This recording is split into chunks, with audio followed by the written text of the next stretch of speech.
Bismillahirrahmanirrahim. Assalamualaikum warahmatullahi wabarakatuh.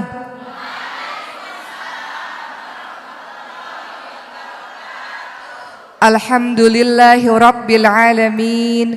Wabihi nasta'in ala umurid dunya waddin. Wassalatu wassalamu ala ashrafil anbiya wal mursalin wa ala alihi wa sahbihi ajma'in, amma ba'du.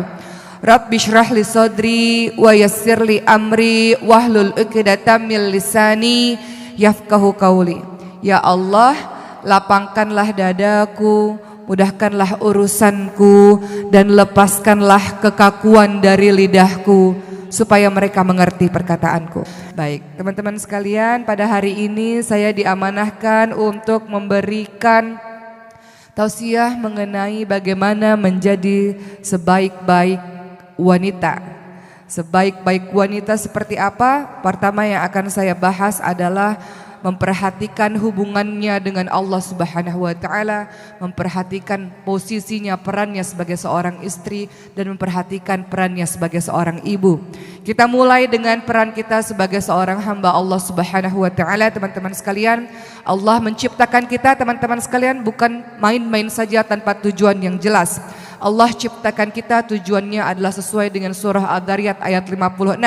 A'udzu billahi minasyaitonir rajim. Wa ma khalaqtul jinna wal insa illa liya'budun. Dan tidaklah aku menciptakan jin dan manusia kecuali untuk beribadah kepadaku. Makhluk-makhluk Allah, jin dan manusia, punya tugas yaitu beribadah kepada Allah, melakukan apapun yang Allah cintai dan membenci, meninggalkan apapun yang Allah larang. Itulah hakikat dari ibadah, teman-teman sekalian. Sehingga kalau kita menyadari bahwa semua dalam kehidupan kita harusnya bernilai ibadah, maka dalam setiap perbuatan kita akan mengucapkan awalnya dengan basmalah, bismillahirrahmanirrahim. Karena tidak ada orang yang berbuat maksiat diawali dengan basmalah. Ada nggak ketika mau buat maksiat, basmalah dulu deh biar halal gitu ya. Mau mencuri nih, mau korupsi, ngambil bismillah dulu deh biar halal gitu ya. Atau selingkuh ya, suami lagi mau pergi sama laki-laki lain, naudzubillah min dzalik, bismillah dulu deh biar jadi halal. Ada nggak yang kayak gitu? Nggak ada, Bu ya? Nggak ada.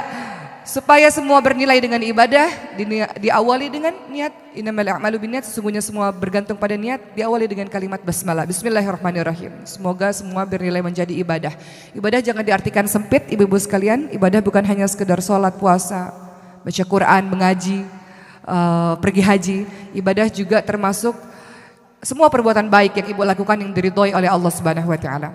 Kemudian ibu-ibu sekalian, ketika mengetahui bahwa tujuan kita diciptakan oleh Allah Subhanahu wa taala adalah bagian dari ibadah, maka kita berusaha setiap apapun yang kita lakukan, berusaha agar membuat Allah ridha pada kita. Pertama. Kemudian yang kedua, untuk menjadi sebaik-baik wanita, memperhatikan, memahami dengan mendalam bahwa Allah menciptakan kita juga sebagai seorang khalifah. Dalam surah Al-Baqarah ayat 30, apa kalimatnya, Bu? Coba buka Al-Qur'annya, Al-Baqarah ayat 30. Wa idz qala rabbuka lil malaikatu inni ja'ilun fil ardi khalifah. Qalu ataj'alu fiha may yufsidu fiha wa yasfiku dima wa nahnu nusabbihu bihamdika wa nuqaddisu lak. Qala ini a'lamu ma la ta'lamun. Ibu-ibu sekalian, bahwa pada saat itu Allah Subhanahu wa taala hendak menjadikan manusia untuk memakmurkan bumi, menjadi seorang khalifah, menjadi seorang pemimpin, yang pada saat itu malaikat-malaikat melakukan protes yang sangat besar dengan mengatakan, kenapa harus manusia ya Allah? Khawatir manusia nanti akan melakukan kerusakan di muka bumi dan akan melakukan pertumpahan darah saja. Namun Allah lebih mengetahui dibanding dengan para malaikat-malaikat. Allah hendak menjadikan sebuah ciptaan makhluk yang bernama manusia yang dilengkapi dengan akal, pikiran dan hawa nafsu untuk menjadi wali Allah di muka bumi ini. Harapannya dengan akal pikiran yang dianugerahi oleh Allah kepadanya membuat si manusia ini terus belajar sehingga bisa menjalankan tugasnya menjadi seorang pemimpin yang memakmurkan bumi, mendatangkan kebaikan untuk di muka bumi ini. Jadi tugas kita nggak main-main, selain untuk beribadah kita ditugaskan oleh Allah untuk memakmurkan bumi, membawa kebaikan untuk penduduk di bumi ini teman-teman sekalian. Begitu pula teman-teman sekalian, tugas kita di muka bumi juga bukan main-main. Kalau engkau mengaku hamba Allah, kita sudah diciptakan oleh Allah umat muslim ini sebagai umat terbaik. Makanya ada kalimat kuntum khaira ummah. Kita semua bukan orang biasa-biasa saja. Kita semua diciptakan oleh Allah sebagai umat terbaik. Kalau sudah digelari dengan umat terbaik, maka kita punya tugas berikutnya. Kuntum khaira ummah ukhrijat linnas ta'muruna bil ma'ruf wa tanhauna 'anil munkar. Kamu sekalian adalah umat terbaik yang dilahirkan untuk manusia yang memiliki tugas mengajak orang lain pada kebaikan, mencegah orang lain pada kemungkaran. Itulah kalau kita memahami penciptaan Allah terhadap diri kita, ternyata kita punya tugas yang banyak ibu-ibu sekalian, teman-teman sekalian. Maka jangan dikira kita enak saja hidup di muka bumi ini tanpa ada tujuan yang jelas, tanpa ada tugas yang jelas. Tugas kita adalah beribadah, tugas kita menjadi seorang pemimpin yang melakukan kebaikan untuk bumi ini, dan kemudian yang ketiga adalah tugas kita sebagai umat terbaik mengajak orang lain pada perkara yang baik-baik, mencegah orang lain pada perkara yang buruk-buruk. Jadi nggak bisa kalau mengaku hambanya Allah kemudian jadi baik sendiri dan tidak peduli dengan orang lain. Nggak bisa kalau mengaku hambanya Allah, umatnya Rasulullah, melihat kemaksiatan di depan mata kita, kita diam saja. Makanya dikatakan kalau melihat kemaksiatan di depan mata kita, halangi dengan kekuatan atau kekuasaan kita. Kalau tidak bisa, halangi dengan lisan kita. Kalau tidak bisa dengan lisan kita, maka ingkari itu perbuatan buruk dan aku tidak suka dengan perbuatan itu, wahai Allah. Jadi itu ciri-ciri umat terbaik. Dia melakukan sesuatu kebaikan bukan untuk dirinya sendiri, tapi juga mengajak orang lain untuk baik bersama-sama. Hari ini yang mau saya tekankan adalah untuk menjadi wanita terbaik, selain memperhatikan kedudukan kita di hadapan Allah, juga adalah peran kita sebagai seorang istri dan seorang ibu. Menjadi seorang istri inilah yang akan saya tekankan pada hari ini. Teman-teman sekalian, kita sudah paham dan masyhur hadis ini, bahwa para perempuan mudah sekali masuk surga seperti jalan tol dengan kriteria-kriteria yang diberikan oleh Rasulullah SAW. Kalau laki-laki mau masuk surga dari 8 pintu surga, dia harus termasuk dari golongan nabi, gak mungkin. Dia termasuk dari golongan orang-orang syuhada, juga gak mungkin. Masalahnya susah, harus mati syahid di jalan Allah Subhanahu wa taala, lillah, karena Allah. Laki-laki juga kalau ingin masuk surga dari pintu mana saja yang mereka senangi, atau masuk pintu-pintu surga dari pintu-pintu tertentu, golongan yang ketiga adalah dia harus menjadi orang-orang yang siddiq, orang-orang yang jujur. Menjadi orang yang siddiq itu tidak mudah. Pernahkah seumur hidup kita jujur dan tidak pernah bohong? Akan sangat sulit. Nabi memiliki atau memberikan gelar kepada para sahabatnya yang jujur. Namun dari semua sahabat hanya satu yang diberikan gelar as-siddiq, yaitu Abu Bakar as-Siddiq radhiyallahu anhu. Kemudian untuk bisa masuk pintu surga, kalau laki-laki harus dari kalangan orang-orang yang salih. Ini juga butuh perjuangan. Namun perempuan menyenangkan teman-teman sekalian. Perempuan kalau ingin menjadi wanita terbaik di dunia maupun di akhirat, masuk pintu surga dari mana-mana saja, Rasul ingatkan hanya dari beberapa hal saja. Pertama adalah engkau melakukan sholat 5 waktu, sholat wajib. Allah tidak sebutkan, Rasul tidak sebutkan sholat-sholat sunnah. Engkau melakukan sholat wajib 5 waktu. Kemudian kedua, engkau melakukan puasa di bulan suci Ramadan. Ketiga, engkau taat kepada suamimu dan engkau menjaga kesucian dirimu. Kalau engkau menjaga 4 hal ini, silahkan masuk surga dari pintu mana saja yang engkau senangi. Pintu surga ada berapa, Bu? Ada 8. Ada pintu surga orang yang sholat, pintu surga orang yang suka berpuasa aroyan, pintu surga orang haji, pintu surga orang yang mudah memaafkan orang lain, menahan amarah dan sebagainya. Hanya dengan 4 hal ini saja jalan tol kita bisa masuk surga teman-teman sekalian. Susah apa? Mudah, Bu? Mudah apa susah, Bu? Susah? Kelihatannya gampang ya. Oh, cuman sholat 5 waktu aku sudah mengerjakan. Oh, bulan suci Ramadan, puasa Ramadan aku juga sudah mengerjakan. Terkadang yang 2 ini agak-agak sulit, Bu ya. Kelihatannya sih gampang, taat, tunduk, patuh sama suami. Ini suami-suami yang dengar, wah emang begitu tuh, istri saya harus tunduk patuh sama saya, suka ngelawan sih gitu ya. Kata Rasulullah, tunduk, patuh, taat sama suami selama suami tidak menyuruh kita pada perkara kemungkaran yang dibenci oleh Allah. Taat pada suami. Suami katakan, mah rambut jangan pendek-pendek dong mah, panjangin mah. Aduh panas, itu hal kecil bu, taat patuh. Suaminya bilang, mah aku tuh suka kamu rambutnya warna coklat-coklat gitu loh mah. Apaan sih Pak, udah tua juga macem-macem deh. Tunduk, patuh, denger, taat, udah gitu aja. Perkara-perkara sekecil itu taat saja bu. Kemudian dengan begitu insya Allah kita bisa masuk pintu surga. Termasuk juga dengan menjaga kesucian diri. Makanya di dalam surah An-Nisa ayat 34, saya bacakan yang lengkapnya dari awal. Nanti termasuk ada kriteria-kriteria wanita yang salihah. Dalam surah An-Nisa ayat 34 bunyinya apa bu? A'udzubillahi minasyaitonirrajim. Ar-rijalu qawwamuna 'alan nisa'i bima faddalallahu ba'dahum 'ala ba'di wa bima anfaqu min amwalihim. Laki-laki disebut qawwam, pemimpin, karena dia memiliki kekuatan memang lebih dibanding dengan wanita. Kekuatan dalam bidang apa? Bidang fisik misalnya lebih kuat. Kekuatan dalam bidang ibadah kita ada liburnya, mereka tidak ada liburnya. Syariat dibebankan lebih berat kepada mereka, mereka beribadah sepanjang masa sementara kita memiliki libur. Dan kemudian yang kedua, fassolihatu qanitatun hafidhatul lil ghaibi bima hafidhallah. An-Nisa 34 menjelaskan perempuan-perempuan yang salihah adalah perempuan-perempuan yang taat. Taat pada siapa bu? Taat pada Allah dan taat pada suami. Suami bilang di rumah, ya padahal aku pengen keluar, tetap harus di rumah bu.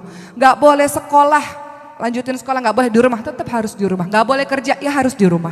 Apapun yang suami ucapkan, ya memang kita harus mengikuti perintah suami selama tidak melanggar kemaksiatan. Berikutnya, dan menjaga diri ketika suami tidak ada. Menjaga diri, menjaga kehormatan diri, menjaga kesucian diri.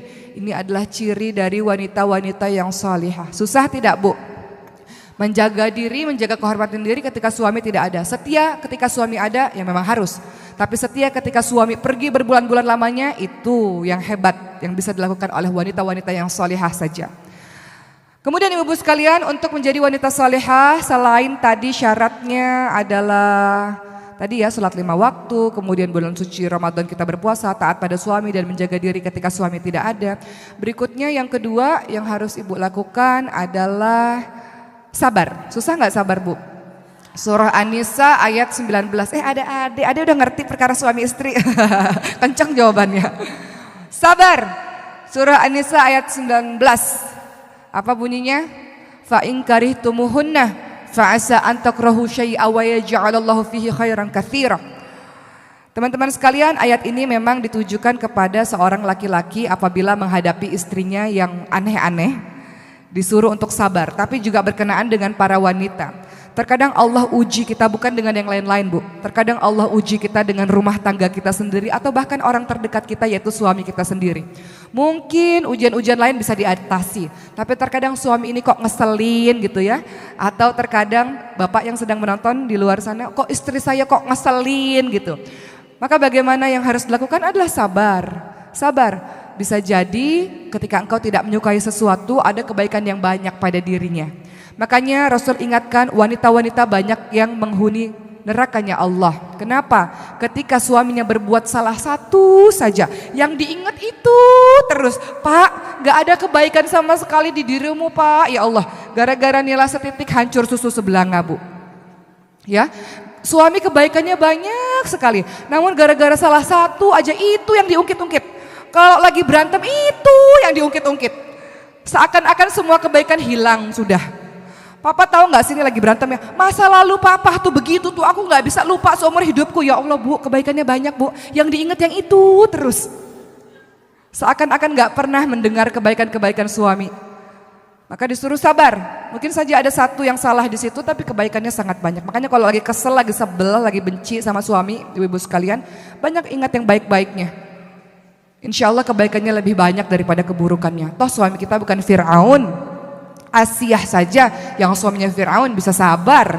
Suami kita bukan Fir'aun bu. Insya Allah ketika ibu mendoakan dengan sungguh-sungguh, insya Allah ketika ibu sabar dalam menghadapinya dengan kelemah lembutan, masa iya sih batu yang keras ditetesi air gak pecah.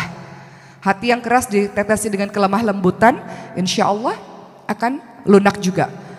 Makanya menghadapi laki-laki dengan sabar. Jangan menghadapi laki-laki dengan cara laki-laki. Ibu bisa kalah, Bu. Ibu banting pintu, suami bisa robohin pintu, Bu. Ya. Ibu pecahin satu piring, suami bisa hancurin satu isi dapur. Ibu bisa mukul sekali, suami bisa berkali-kali menghancurkan dinding misalnya. Jadi jangan menghadapi laki-laki dengan cara laki-laki. Fitrahnya wanita itu kelemah lembutan. Menghadapi dengan apa? Dengan air mata. Saya nangis, suami saya ngorok, gimana dong? Gitu ya. Ibu sih nangisnya kebanyakan, air matanya sesekali aja dikeluarkan, jangan dikit-dikit mewek. Jadi suaminya udah biasa ngeliat air matanya, gitu ya. Oh, air mata buaya, begitu kata suami. Ya, artinya apa? Artinya menghadapi suami yang kita tidak suka perangainya dengan cara wanita, dengan kelemah lembutan wanita. Percayalah, suami itu kan memang pemimpin ya. Di mana-mana pemimpin itu nggak suka, Bu, kalau kita lebih tinggi atau kita lebih superior dibanding dengan sang suami. Memang fitrahnya beliau adalah pemimpin, fitrahnya kita adalah seorang makmun. Jadi hadapi dengan cara-cara kelemah lembutan seorang wanita. Makanya diperlukan seni bagaimana cara untuk menghadapi seorang laki-laki. Suami yang memang kita greget gitu ya, kok gak pernah sholat di masjid. Apakah kita menasihati langsung didengar begitu saja? Enggak, mungkin konten yang kita nasihati betul. Tapi terkadang cara penyampaian kita mungkin membuat suami tersinggung misalnya. Maka dengan cara apa? Seorang perempuan dianugerahi oleh Allah sifat lemah lembut, bermanja-manjalah dengannya. Ayah, abi, papa, ganteng banget deh hari ini, lebih ganteng lagi kalau ke masjid, ya Allah gitu ya. Apalah Bu, rayu-rayu, kita ini boleh kok bohong, Bu. Islam ini boleh bohong dalam 3 hal. Pertama adalah bohong dalam strategi perang. Gak mungkin orang lagi perang ngasih tahu strategi perang itu bisa kalah, Bu. Kemudian orang yang kedua mendamaikan suami istri, mendamaikan orang yang berselisih. Orang yang lagi berselisih kita bisa bilang, tahu nggak, dia tuh baik banget loh sama kamu, sedang mempersiapkan hadiah. Kita siapin aja hadiahnya, padahal bukan dia. Berbohong untuk mendamaikan orang yang sedang berselisih. Kamu dapat salam loh dari dia sayang dan rindu sama kamu misalnya, boleh.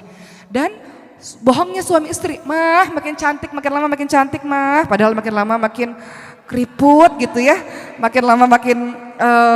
kadang ibu-ibu kalau udah makin berumur nggak tahu tuh, nggak jaga badan, jadi sayapnya ada di mana-mana kanan kiri gitu ya, di perut-perutnya gitu ya. Kemudian sang suami mengatakan, aduh mama langsing banget. Nah itu kita patut tersinggung, Bu, sebenarnya. Pak, kalau bohong yang kira-kira dong Pak, jangan terlalu jauh gitu ya. Mama wajahmu bagai rembulan gitu ya, atau Pak yang bener aja Pak, rembulan itu banyak itunya loh Pak, banyak titik-titiknya ya. Jadi kalau bohong juga harus lihat-lihat situasi, jangan terlalu jauh dari kenyataan, bisa buat orang tersungging gitu. Jadi begitu ibu-ibu sekalian, menghadapi suami yang kita tidak suka perangainya adalah dengan cara apa? Dengan cara sabar, dan kita dianugerahi sifat kelemah lembutan yang kita bisa bermanja-manja dengan kalimat yang lembut kepada suami. Terkadang insya Allah dengan kelemah lembutan suami bisa berubah.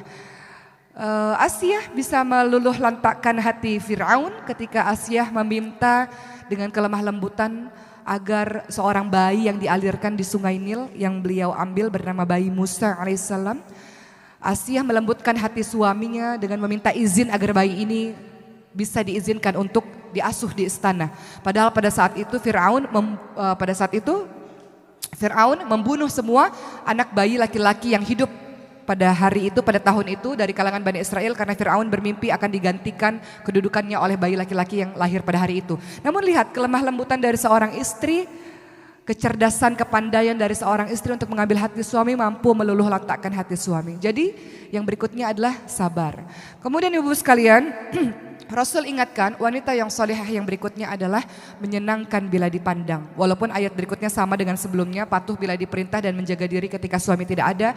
Namun tadi Rasul katakan yang keberapa nih? Yang keempat ya?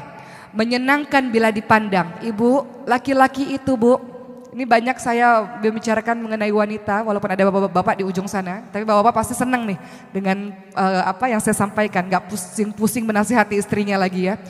Rasul ingatkan bahwa menyenangkan bila dipandang. Kenapa? Fitrahnya laki-laki itu dari pandangan, Bu. Zuina linnasi hubbus syahawati minan nisa wal banin wal qanatiril muqantarah. Dijadikan indah pada pandangan manusia apa-apa yang diingini. Yang pertama bukan harta, yang pertama bukan anak-anak atau yang lain-lain, tapi yang pertama adalah wanita. Fitrahnya laki-laki suka ngelihat perempuan. Bu, laki-laki banyak di luaran, Bu. Di luaran dia ngelihat yang seger-seger, Bu. Pulang-pulang ke rumah dasteran lagi. bau dapur lagi. Udah gitu ada ibu-ibu yang pakai pakai masker ketika suaminya ada ya, pakai masker masih putih-putih, ini hantu atau istri gitu ya. Yang buat suami kok dalam keadaan masih maskeran gitu. Hati-hati Bu, laki-laki itu harus dijaga pandangan matanya, perutnya, dan di bawah perutnya. Itu yang harus dijaga supaya nggak lari kemana-mana. Pandangan matanya adalah menyenangkan bila dipandang. Ibu cantik, cantik versi suami ya Bu, jangan cantik versi suami orang. Bahaya ini. Kalau menurut ibu, cantik versi ibu adalah yang rambutnya pendek gitu. Kata suami, cantik menurut saya yang kamu rambutnya panjang. Ya ikuti versinya suami, ibu sekalian. Cantik bagi suami, makanya ibu nggak usah banyak banyak bicara. Kalau suami katakan, aku suka kamu pakai baju warna merah, udah pakai aja baju warna merah, nggak usah macem-macem. Aduh, papa macem-macem sih permintaannya, udah. Suami tiba-tiba beliin ibu baju tertentu, ya udah pakai aja. Kita berusaha untuk menyenangkan di pandangan suami, bukan di pandangan suami orang atau pandangan menurut kita misalnya. Kita menyenangkan pandangan matanya, bercantik-cantik lah ibu-ibu sekalian. Bukan berarti semakin berumur semakin kita tidak terurus karena merasa udah laku, udah tua ngapain percantik diri gitu ya. Udah tua, udah nikah, udah laku ngapain sih cantik-cantik gitu. Jangan Bu, matanya laki-laki fitrahnya suka lihat pada keindahan, tanya tuh sama bapak-bapak.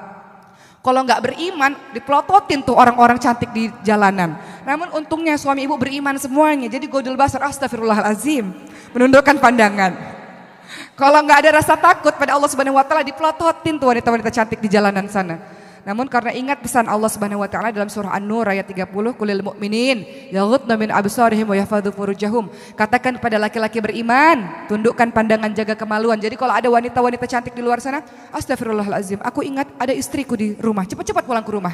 Karena apa yang ada di wanita di jalanan itu sama dengan apa yang dimiliki oleh para istrinya di rumah. Jadi kalau laki-laki tergoda di luar, dia akan cepat-cepat pulang ke rumah. Kalau sudah pulang ke rumah, kalau minta kasih Bu. Ini ibunya banyak alasan nih. Kasih, kecuali kalau ada alasan syar'i, sakit, terlalu lelah, betul-betul terlalu lelah ya komunikasikan. Tapi kalau nggak ada alasan syar'i, kenapa mah? Males. Nah ini yang bahaya nih. Masalahnya suaminya baru ngeliat wanita cantik di luar, ibu nggak tahu sih. Makanya cepat-cepat pulang ke rumah. Kalau lagi minta ya cepat dikasih. Bahaya kalau enggak ya. Ini ngomong-ngomong, ini saya ngomong sama ibu-ibu semua kan, ntar ada anak-anak remaja lagi di sini. Bahaya saya ngomong begini. Seminar pranikah lah ya. Begitu ibu sekalian. Makanya perempuan-perempuan dilaknat oleh Allah Subhanahu wa Ta'ala, oleh para malaikat ketika suaminya minta, kemudian tidak ada alasan syar'i, kemudian dia malas-malasan tidak mau melayani suaminya. Hati-hati dengan seperti itu. Menyenangkan pandangan mata. Terkadang ada juga yang sudah cantik tapi tidak menyenangkan pandangan mata. Kenapa? Karena cemberut terus wajahnya ya Bu. Ya enggak Pak? Yang di ujung sana. Cantik sih cantik.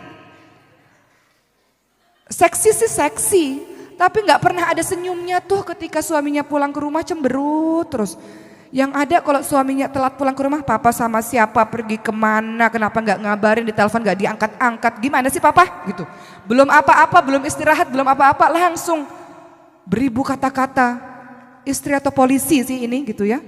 Nanyanya banyak bener, menginterogasi suaminya. Ini nggak menyenangkan pandangan mata bagi suaminya Bu. Akhirnya apa, nggak betah di rumah para suami-suaminya ini. Nggak betah di rumah, ngapain di rumah? Pulang ke rumah istrinya marah-marah terus. Ngapain di rumah? Pulang ke rumah istrinya bawel terus.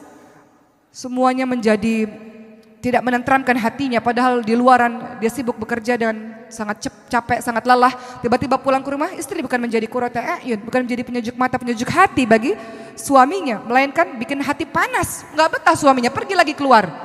Hati-hati di luar banyak lagi berkeliaran wanita-wanita yang lebih cantik daripada ibu Bu. Makanya jangan kegeeran. Ini suami udah pulang ke rumah, udah untung suami pulang ke rumah Bu ya, alhamdulillah. Kemudian kita nggak layani dengan baik, nggak betah, keluar lagi dia di rumah. Di luar itu banyak godaan yang sangat dahsyat. Fitrahnya laki-laki suka sama yang indah-indah, yaitu perempuan. Jadi hati-hati.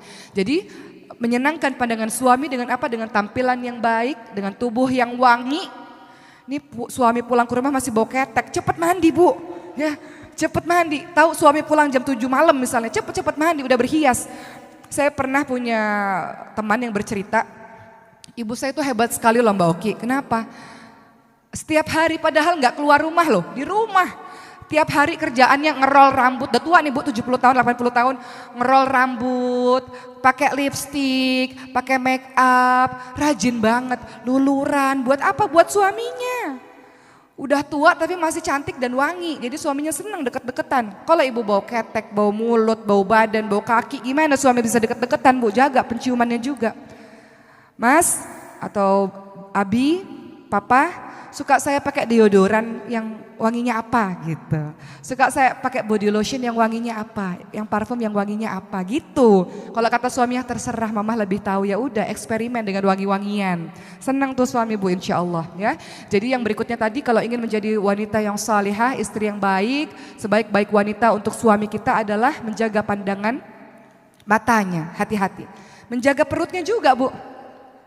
Makanya ini nasihat juga berharga untuk diri saya yang hari ini cuman bisa masak air ya. Ini nasihat berharga juga ini. Kenapa? Karena seorang istri memang harus menjaga perutnya suami. Supaya kalau pulang ke rumah, kenapa pulang ke rumah aku rindu masakan istriku. Ada yang dikangenin di rumah, betul Bu? Kemudian istri berikutnya adalah harus jago jadi tukang pijet. Punyalah keahlian jadi tukang pijet Bu. Suami itu nggak mau kalau misalnya kita tanya-tanya, kita korek-korek informasi dari dia, kadang nggak mau cerita. Tapi kalau lagi dipijet, gimana Pak? Keluar tuh kalimat-kalimat yang ingin kita tahu, informasi-informasi yang kita tahu, yang ingin kita tahu dari suami. Memiliki skill selain sebagai tukang masak juga tukang pijet ibu-ibu sekalian. Itu menenteramkan hati suami dan suami ingin sekali pulang ke rumah. Kemudian berikutnya beberapa akhlak yang harus dimiliki juga oleh seorang istri adalah sebagai libas. Hunna libasul lakum wa antum libasul lahun.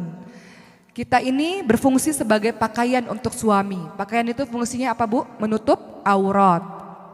Menutup aurat, menutup kekurangan suami. Suatu ketika ada sebuah kisah di Jeddah. Seorang suami istri sedang ribut. Sedang ribut, suaminya kesal. Lalu memukul wajah istrinya. Padahal wahai para laki-laki, Rasul ingatkan, untuk para suami, wala tadribul wajah, jangan memukul wajah, haram, nggak boleh pukul wajah istri. Ada nggak suaminya yang pukul wajah istri? Jangan diceritakan. Libas, baru saya ngomong nih ya. Libas, menutup aib.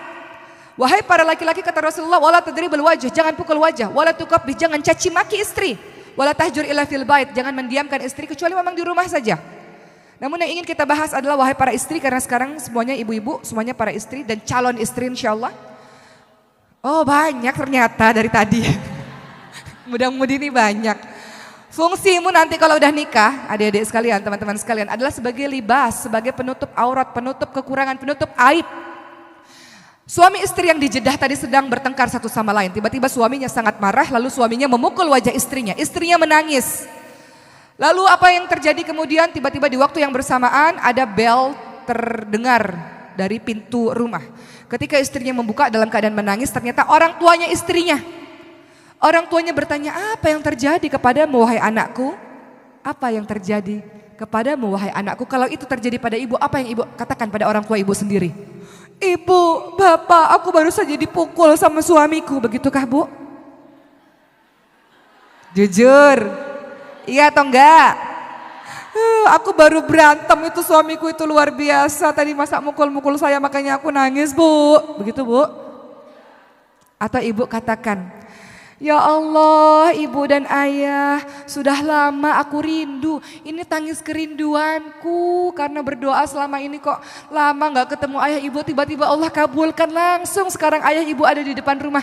Tangisan ini Bu, tangisan kerinduanku dan tangisan keharuanku. Karena Allah langsung mendengar doaku, ibu sampai ada di sini. Masya Allah, saya sangat bahagia sekali. Ibu bilang begitu gak? Bilang gak Bu? Apa yang ibu bilang? Jujur, bohong dosa loh. Istri yang solihah ini mengatakan begitu kepada orang tuanya, Bu, aku nangis karena rindu sama ibu sama bapak. Suaminya yang mendengar, Masya Allah, baru dipukul, belum ada berapa detik Bu, masih sembab air mata bercucuran. Istri ini bisa-bisanya menutupi kekurangan suaminya, libas. Dia dengar firman Allah, hunna libasul lakum wa antum libasul lahun. Pasanganmu adalah pakaian bagimu. Penutup aib, penutup aurat, fungsimu adalah seperti itu. Makanya istri-istri zaman sekarang yang hobinya main Instagram atau Facebook atau sosial media, Sebagian ada yang tidak menjalankan fungsinya sebagai libas. Dia membuat status, nggak tahu statusnya apa itu. Suami yang buruk adalah seperti suami saya, itu terlalu frontal ya. Yang nggak pernah kasih nafkah, yang marah-marah aja kerjaannya. Dari frontal sampai yang kode-kode juga ada itu, sama aja itu dosanya. Ya, ngasih kode-kode. Alangkah indahnya kalau memiliki suami yang perhatian terhadap istrinya dan sebagainya, titik-titik gitu ya. Minta perhatian dari orang lain buat apa? Orang akan berasumsi, wah rumah tanggamu lagi berantakan nih. Orang berasumsi macam-macam. Jadi zaman sekarang ini buka aib caranya banyak ibu-ibu sekalian. Salah satunya dengan sosial media. Engkau membuka aib suamimu, engkau sedang membuka aib dirimu sendiri sesungguhnya. Makanya think before posting, berpikir sebelum kita memposting segala sesuatu. Apa tujuanmu sesungguhnya? Kasih kode-kode buat suami supaya suami sadar. Untuk apa? Kita bisa bicara langsung kepada suami kan? Atau kita bisa minta orang yang bijak untuk menasihati suami kan? Gak harus dengan cara sosial media yang satu dunia itu bisa tahu, Bu. Sekali kita posting itu jejak digitalnya gak akan pernah dihapus, itu masih ada terus seumur hidup. Kita sudah membuka aib dari suami. Makanya di zamannya Nabi Ismail alaihissalam, Nabi Ibrahim apa yang dilakukan oleh beliau? Nabi Ibrahim datang ke rumahnya anaknya Nabi Ismail sedang pergi. Istrinya Nabi Ismail gak tahu kalau itu ayahnya suaminya, kalau itu mertuanya, kalau itu Nabi Ibrahim. Maka ketika Nabi Ibrahim bertanya, bagaimana keadaan suamimu? Istrinya ini mengatakan, hidup kami susah. Suami saya itu kurang ajar sekali, kehidupan kami buruk, kehidupan kami gak bahagia.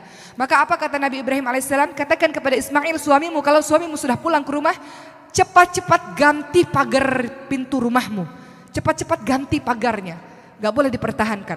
Maka ketika Nabi Ismail pulang, maka Nabi Ismail paham ketika istrinya mengatakan tadi ada bapak tua yang datang ke rumah. Kata bapak tua itu ganti pintu, ganti pagar. Sadarlah Nabi Ismail, perempuan ini harus cepat-cepat diganti. Ganti. Perempuan yang gak bisa menjadi libas, gak bisa jadi pakaian, yang membuka aib suaminya, yang mulutnya sumpah serapah gak bisa dijaga, suka menggunjing suaminya sendiri, ganti.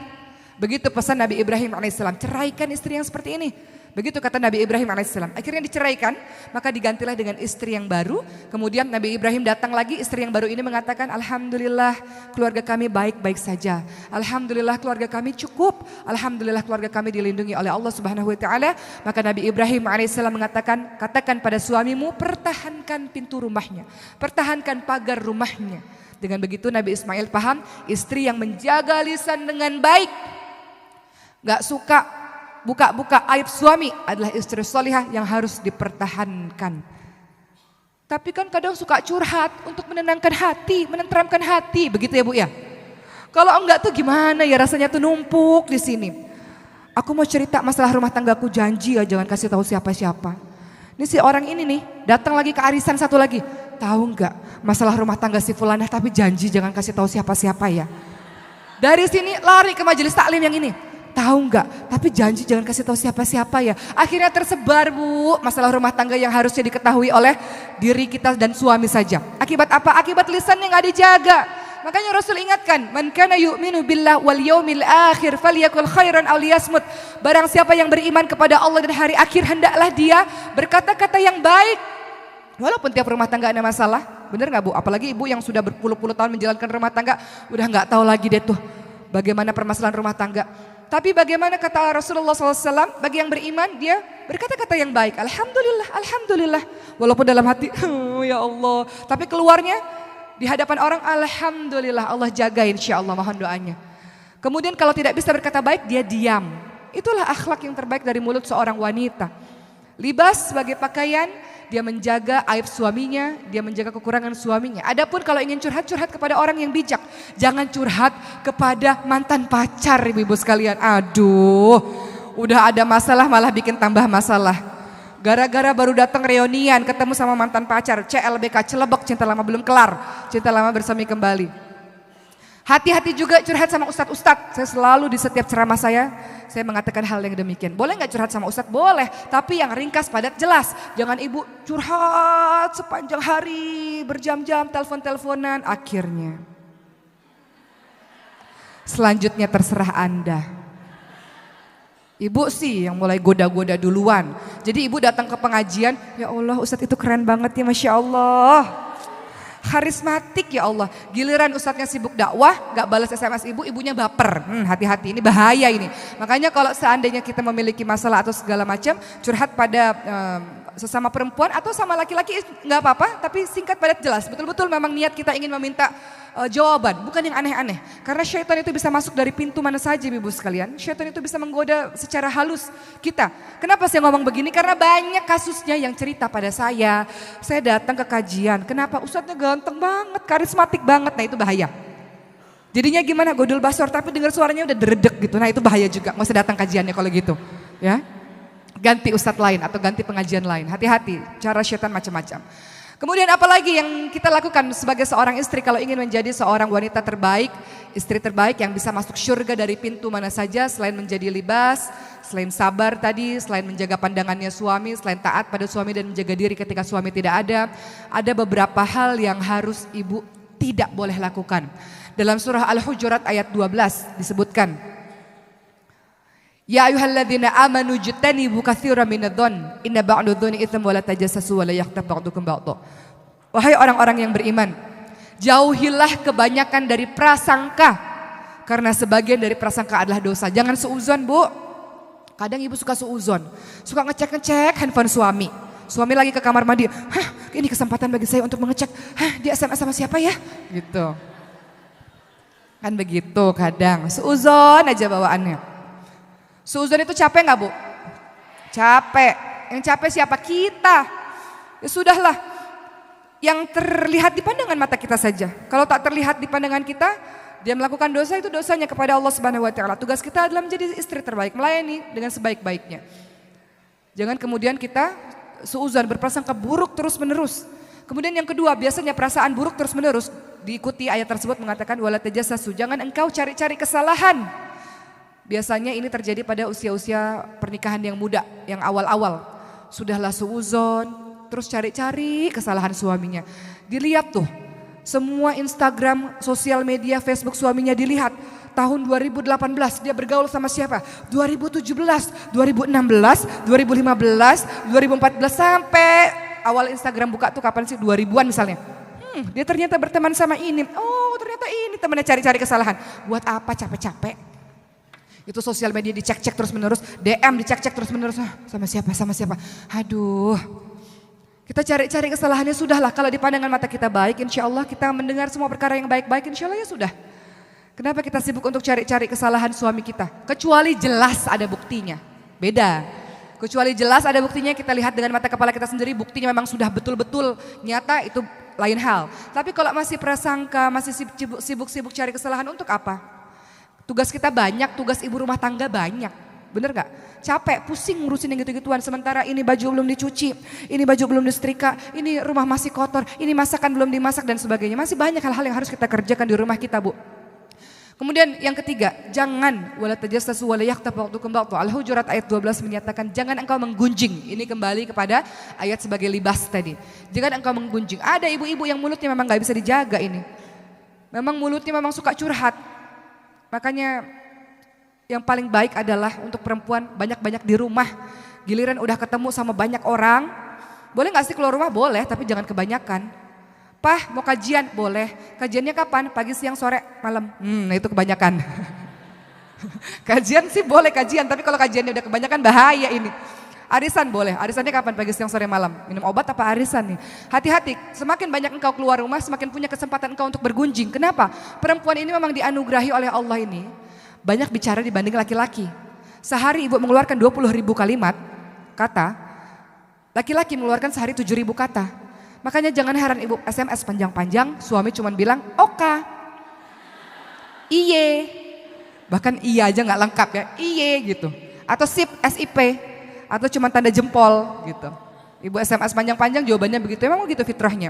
Jadi hati-hati, menggunjing salah satu yang membuat kita senang bergunjing kalau kita punya kesempatan berkumpul dengan berbagai macam orang setiap saat. Sehingga mudah kita untuk bergunjing teman-teman sekalian. Makanya dalam surah Al-Ahzab ayat 33 disebutkan, wa qarna fi buyutikunna, bahwa tempat terbaik bagi seorang wanita adalah di rumahnya sendiri.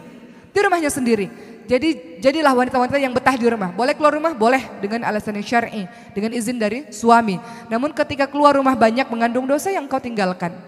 Ketika ada perempuan-perempuan atau orang-orang yang mengaku beriman melakukan 3 perkara ini, mencari-cari suuzon, cari-cari kesalahan, kemudian dia menggunjing, maka ibarat ayuhibbu ahadukum ayyakula lahma akhihi maitan fakarihtumuh. Engkau seperti memakan bangkai saudaramu sendiri. Engkau seperti memakan bangkai suamimu sendiri. Makan bangkai jijik enggak, Bu? Jijik. Perbuatan ibu adalah perbuatan yang menjijikkan kalau ibu-ibu melakukan perbuatan yang seperti itu. Hindari seuzon, hindari cari-cari kesalahan, dan hindari untuk menggunjing. Jadilah kita istri-istri, nasihat untuk saya juga seperti Siti Khadijah. Ibu, salah satu cara kita bisa masuk surga, selain kita melakukan 4 hal yang saya sebutkan di awal tadi, sholat 5 waktu, puasa di bulan suci Ramadan, taat pada suami dan menjaga kesucian diri, adalah ridho suami terhadap kita, Bu. Ketika kita meninggal dunia, maka kita bisa masuk ke dalam surganya Allah. Maksud ridho apa? Suami merasa sangat-sangat kehilangan. Karena begitu taatnya, begitu nurutnya, begitu baiknya kita, sehingga ketika kita meninggal, suami ridho kepada kita bisa masuk surganya Allah. Suami merasa kehilangan, ada enggak? Atau kita lihat orang tua kita, atau ibu pernah mengalami ada temannya atau saudaranya atau orang tua kita sendiri, ketika kita lihat ibu kita meninggal, ayah kita begitu terpukul, begitu rasa kehilangan luar biasa, ada enggak? Mungkin anak-anaknya enggak seberapa sedih, tapi bapak kita sedihnya luar biasa. Kenapa? Saking baiknya itu istri, jadi kehilangannya luar biasa. Ini adalah istri-istri yang masuk surganya Allah Subhanahu wa taala. Begitu pula dengan Rasulullah SAW, ketika Siti Khadijah wafat meninggal dunia, beliau merasa sedih, maka disebut dengan tahun-tahun kesedihan. Kenapa? Karena Khadijah jadilah seorang istri yang sangat dicintai, seperti Khadijah yang sangat dicintai oleh Rasulullah, bukan istri yang ketika sudah meninggal dunia, alhamdulillah kata suaminya, besok udah ganti istri baru gitu ya. Jadilah istri yang suami merasa sangat kehilangan, walaupun beberapa kemudian menikah lagi, ya nggak apa-apa, memang fitrahnya laki-laki. Tapi janganlah hari ini meninggal besok udah nikah lagi gitu ya. Jadilah seorang istri yang suami ridho terhadapnya. Waktu Rasulullah SAW kehilangan Siti Khadijah, Rasulullah dalam keadaan yang sangat-sangat sedih, disebut tahun kesedihan. Kenapa? Siti Khadijah memiliki gambaran sebagai seorang wanita ideal, istri yang ideal. Susah, diajak susah bersama-sama. Siti Khadijah beda dengan Aisyah, walaupun dua-duanya memiliki keutamaan yang berbeda. Aisyah diberikan oleh Allah pada saat Rasulullah sudah settle, sudah stabil kehidupannya. Namun Khadijah diberikan oleh Allah kepada Rasulullah pada saat Rasulullah masih dalam kondisi sulit. Namun istri yang hebat ini mendampingi di waktu suaminya sulit. Susah enggak? Banyak istri-istri di luar sana ketika suaminya bahagia saja baru datang. Suaminya jatuh, dia pergi. Ada ya? Istri yang mana ini? Di sini nggak ada, ini istri yang setia semua. Siti Khadijah pada saat suaminya susah, beliau mendampingi. Makanya kenapa waktu Aisyah sangat cemburu kepada Rasul, kenapa sih masih mikirin Khadijah? Kenapa sih masih baik sama saudara-saudara Khadijah? Kan perempuan tersebut sudah meninggal dunia, sementara Allah sudah gantikan dengan wanita yang lebih muda. Rasulullah membela Khadijah. Rasul katakan, pada saat semua orang tidak percaya padaku, wahai Aisyah, Khadijah yang percaya padaku. Pada saat semua orang tak beriman, Khadijah yang beriman kepadaku. Khadijah memberikan anak-anak kepadaku di saat semua istri tak ada yang memberikan anak kepadaku. Dan Khadijah memberikan seluruh hartanya kepadaku. Begitu pembelaan Rasul. Karena Khadijah adalah cinta terbaiknya Rasulullah SAW. Apa yang dilakukan oleh Siti Khadijah sampai Rasulullah tidak bisa melupakan Siti Khadijah. Walaupun Rasul kemudian menikah dengan beberapa wanita karena perintah Allah, tapi seumur hidupnya Rasulullah tetap menyimpan Khadijah. Rasulullah ini, Bu, kalau mendengar saja ada saudaranya, ada teman-teman Khadijah radhiyallahu anha, Rasulullah melayani saudara dan teman-teman Khadijah dengan begitu baik. Begitu rasa cintanya Rasulullah yang tidak pernah bisa melupakan Siti Khadijah walaupun sudah diganti dengan istri-istri lain. Siti Khadijah adalah seorang istri yang berharta, dinikahi oleh Rasulullah pada saat kondisinya sedang kaya raya, namun menyerahkan seluruh hartanya di jalan dakwah. Khadijah adalah seorang istri yang ketika suaminya sulit, suaminya sedih, suaminya takut, Khadijah selalu ada di sisinya dan tidak pernah meninggalkan Rasulullah SAW. Ketika pertama kali Rasulullah mendapatkan wahyu pertama dalam keadaan ketakutan, Khadijah tidak bertanya yang macam-macam. Khadijah mendukung, membela suaminya. Allah tidak akan pernah menyia-nyiakan engkau suamiku. Engkau suami baik, engkau menyambung tali silaturahim, engkau menolong orang-orang yang miskin. Begitu kata seorang istri yang ketika suaminya terjatuh, dia memberikan support. Siapa yang melakukan ini? Khadijah. Dan Khadijah memberikan solusi pada saat suaminya tidak tahu harus berbuat apa. Apa yang dilakukan Khadijah? Mempertemukan Rasulullah dengan Waraqah bin Naufal untuk mempertanyakan apa yang sesungguhnya terjadi pada Rasulullah. Mencari solusi, bukan menambah permasalahan, bukan menambah pusing urusan suami ketika suami sudah sibuk di luar misalnya. Siti Khadijah meringankan beban suami selain dengan hartanya, dengan kepandaiannya mencari solusi dari sebuah permasalahan. Siti Khadijah tidak meninggalkan Rasulullah dalam keadaan sulit sekalipun pada saat itu Muslim semuanya diboikot oleh orang-orang kafir Quraisy. Mereka diasingkan, mereka diisolir karena dianggap ini ajaran yang membuat orang-orang berpaling dari berhala-berhala. Mereka diisolasi sehingga mereka hanya makan dedaunan saja. Khadijah bangsawan mau diisolasi, mau terisolir, mendampingi orang-orang Muslim yang pada saat itu jumlahnya hanya puluhan saja sampai jatuh sakit. Khadijah sangat luar biasa di hadapan Rasulullah SAW, menjadi penyejuk hati, menjadi penyejuk mata bagi Rasulullah SAW. Ketika dakwah di luar sangat menyakitkan untuk Rasul, pulang ke rumah siapa yang membela, siapa yang menenangkan, siapa yang memberikan kepercayaan diri ketika suaminya sedang tak percaya diri adalah Siti Khadijah. Siti Khadijah. Maka ketika Siti Khadijah wafat, Allah hibur Rasulullah dengan perintah sholat. Dengan peristiwa Isra Mi'raj. Saking luar biasanya dahsyatnya rasa sedih yang dialami oleh Rasulullah SAW. Maka jadilah istri seperti Siti Khadijah, ibu-ibu sekalian. Lalu Allah ganti kemudian ketika Siti Khadijah wafat dengan istri seperti Aisyah. Yang menyenangkan hati suami, yang menenteramkan, yang menggembirakan hati suami, yang senantiasa ceria, yang pandai, yang cantik. Itu digambarkan seorang istri bernama Aisyah. Tapi istri yang mendukung perjuangan dari nol adalah istri yang digambarkan oleh seorang Khadijah radhiyallahu anha. Maka jadilah istri-istri yang seperti itu ibu-ibu sekalian. Mudah-mudahan dengan begitu kita menjadi orang-orang yang senantiasa dilindungi oleh Allah Subhanahu wa taala dan dimasukkan oleh Allah Subhanahu wa taala ke dalam syurganya Allah. Ini tak terasa sudah 1 jam ya, tapi ada sedikit lagi lah, beberapa 5 menit lah sebelum kita masuk sesi tanya jawab. Selain menjadi istri yang hebat dengan semua gambarannya dan banyak sekali istri-istri yang hebat lainnya.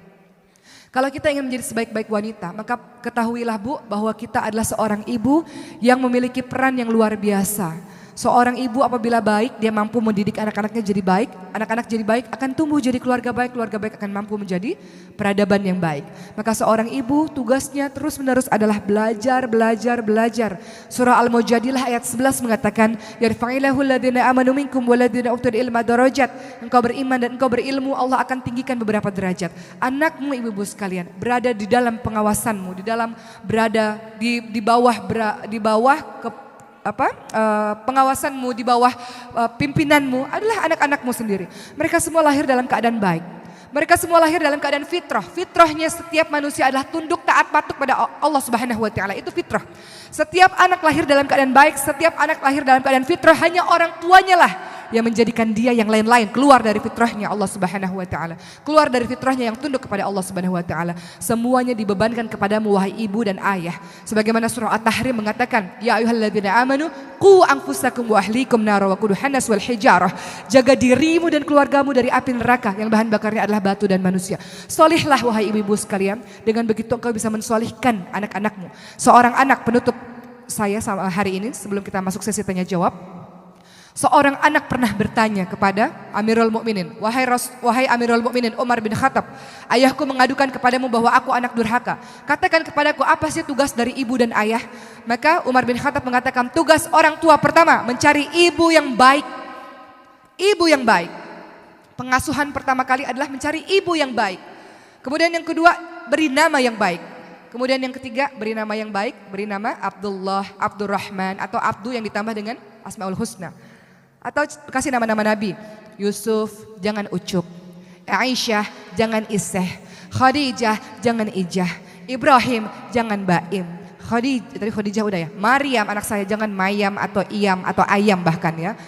Panggil dengan nama komplit. Kemudian kasih nama sifat-sifat yang baik. Nama adalah doa. Dan yang ketiga tugas orang tua adalah memberikan pendidikan agama, pendidikan Al-Quran yang baik. Kita ingin anak kita baca Quran, kita sendiri gak bisa baca Quran Bu. Dari sekarang yang harus dilakukan, jangan banyak dengar lagu yang tak berfaedah, banyak baca Quran, belajar tahsin, hafalin ayat-ayat suci Al-Quran. Karena kedudukanmu di hari akhir nanti tergantung dari ayat mana yang kau baca. Seberapa banyak ayat yang kau baca. Kata Allah, naik, bacalah dengan tartil. Akhir kedudukanmu di surga tertinggi nanti sesuai dengan berapa banyak ayat yang engkau hafalkan semasa di dunia. Bukan seberapa banyak lagu-lagu yang engkau hafalkan di dunia. Di surga kita nggak konser, Bu. Di surga tergantung dengan ayat-ayat yang kita hafalkan di dunia. Baik, alhamdulillah sudah selesai 1 jam saya memberikan materi kepada ibu-ibu sekalian. Selanjutnya silakan sesi tanya jawab, boleh? Silakan. 3 pertanyaan. Baik, sahabat muslimah yang dirahmati Allah, berhubung Ustazah Oki sudah memberikan tausiahnya, boleh akan dilanjutkan dengan sesi tanya jawab kepada sahabat muslimah yang hendak bertanya. Sementara untuk masing-masing lantai kami persilakan satu-satu ya. Dimulai dari lantai 3, silakan untuk teman-teman panitia.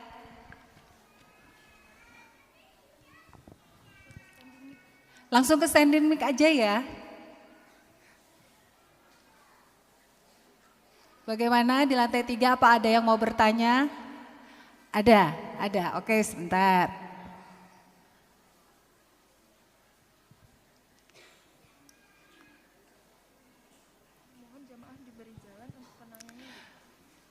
Kepada para sahabat muslimah yang akan bertanya tolong diberikan jalan. Iya, terima kasih. Sip.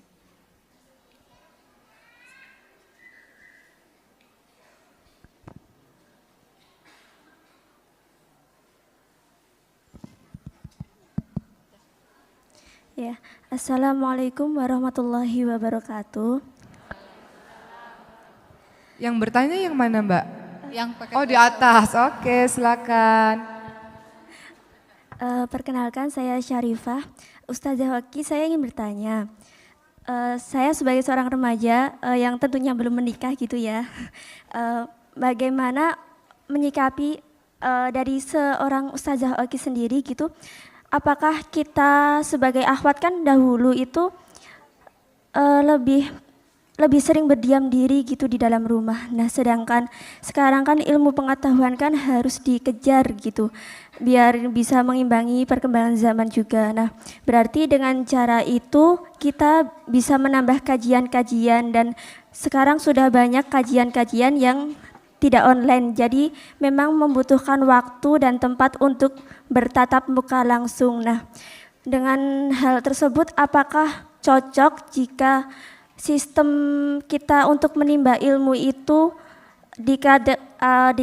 dapat dikatakan tidak sesuai dengan zaman Nabi dahulu begitu. Dan yang kedua, bagaimana cara kami untuk menjaga agar perasaan kami tidak mudah baper gitu. Dan Baper dengan apa nih, jatuh cinta ya? Ya, untuk menjaga kesucian begitu dan pandangan. Terus bagaimana juga batasan-batasan, apakah kita itu seberapa jauh kita bisa menjaga batasan-batasan tersebut sesuai dengan yang seharusnya wanita lakukan begitu. Ya, sekian. Terima kasih. Wassalamualaikum warahmatullahi wabarakatuh. Iya. Berhubung pertanyaannya diborong semua di lantai 3, untuk penanya berikutnya hanya ada 1 di lantai 2. Silakan. Hanya ada di belakang, sudah duluan. Ya, Assalamualaikum warahmatullahi wabarakatuh. Waalaikumsalam warahmatullahi wabarakatuh. Terima kasih Umi Oki Setiadewi, saya bisa bicara di sini. Nama saya Linda dari Jalan Magelang kilometer 10. Ya, pertanyaan saya begini, kita kan harus mengikuti dari suami, bagaimana suami menuruti semuanya aturan ataupun petuah dari suami, jadi kita jadi pedoman. Tapi bagaimana kalau kita mendidik anak tapi tidak seiring sejalan dengan pemikiran suaminya kurang memberi dukungan kita dalam mendidik anak, tapi suami sepertinya tidak seiring sejalan, bahkan boleh dikata mendekati kurang peduli begitu. Boleh. Mana saya mohon minta Boleh dikasih contoh spesifik Bu, misalnya ibu ingin apa, suami ingin apa gitu. Ya, sepertinya saya mengajak anak-anak saya untuk ikut tausiah ataupun mengaji. Tapi kalau suami saya tidak apa-apa, nanti juga sadar sendiri, dirinya juga bisa menjalankan sendiri. Tapi kan kalau pemikiran saya, kalau kita tidak memberi dukungan, tidak memberi nasihat, tidak memberi ajakan-ajakan gitu kan belum tentu kan anak bisa seperti itu. Jadi saya mohon dari Umi Oki bisa memberi wejangannya, mungkin saya bisa dapat yang terbaik. Terima kasih Umi Oki. Assalamualaikum warahmatullahi wabarakatuh. Assalamualaikum warahmatullahi wabarakatuh. Silakan Ustazah. Baik, sebelum saya menjawab ibu-ibu sekalian mohon izin. Ada 100 buku saya di depan masjid yang sudah saya tanda tangani. Buku tersebut berjudul Sebentang Kearifan dari Barat yang saya tulis tahun 2017, tahun lalu.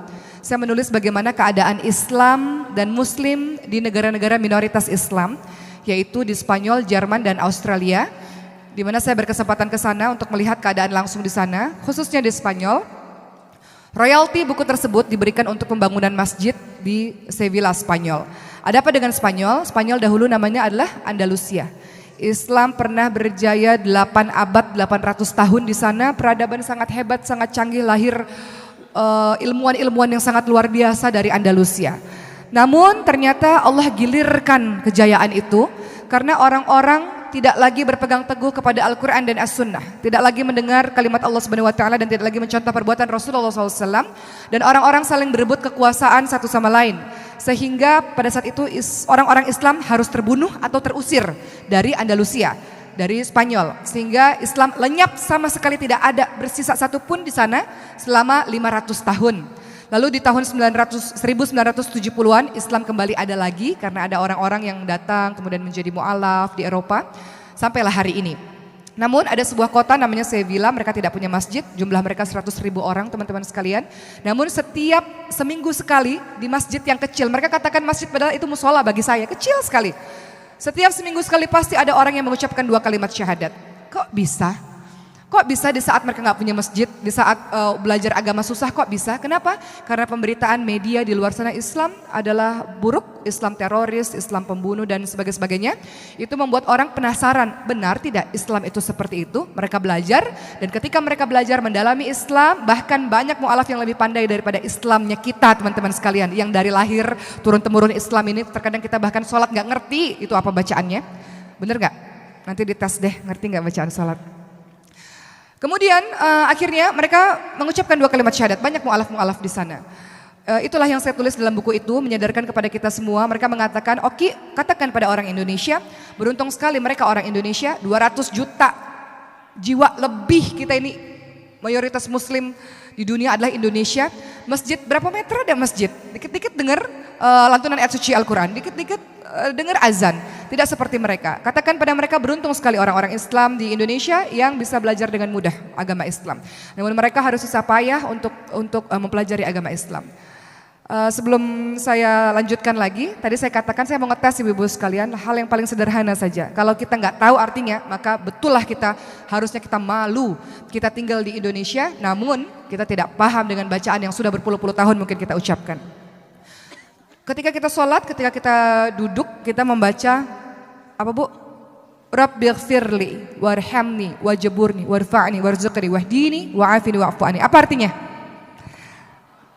Rabbighfirli, ya Allah, ampuni saya. Rabbighfirli warhamni, sayangi saya. Wajburni,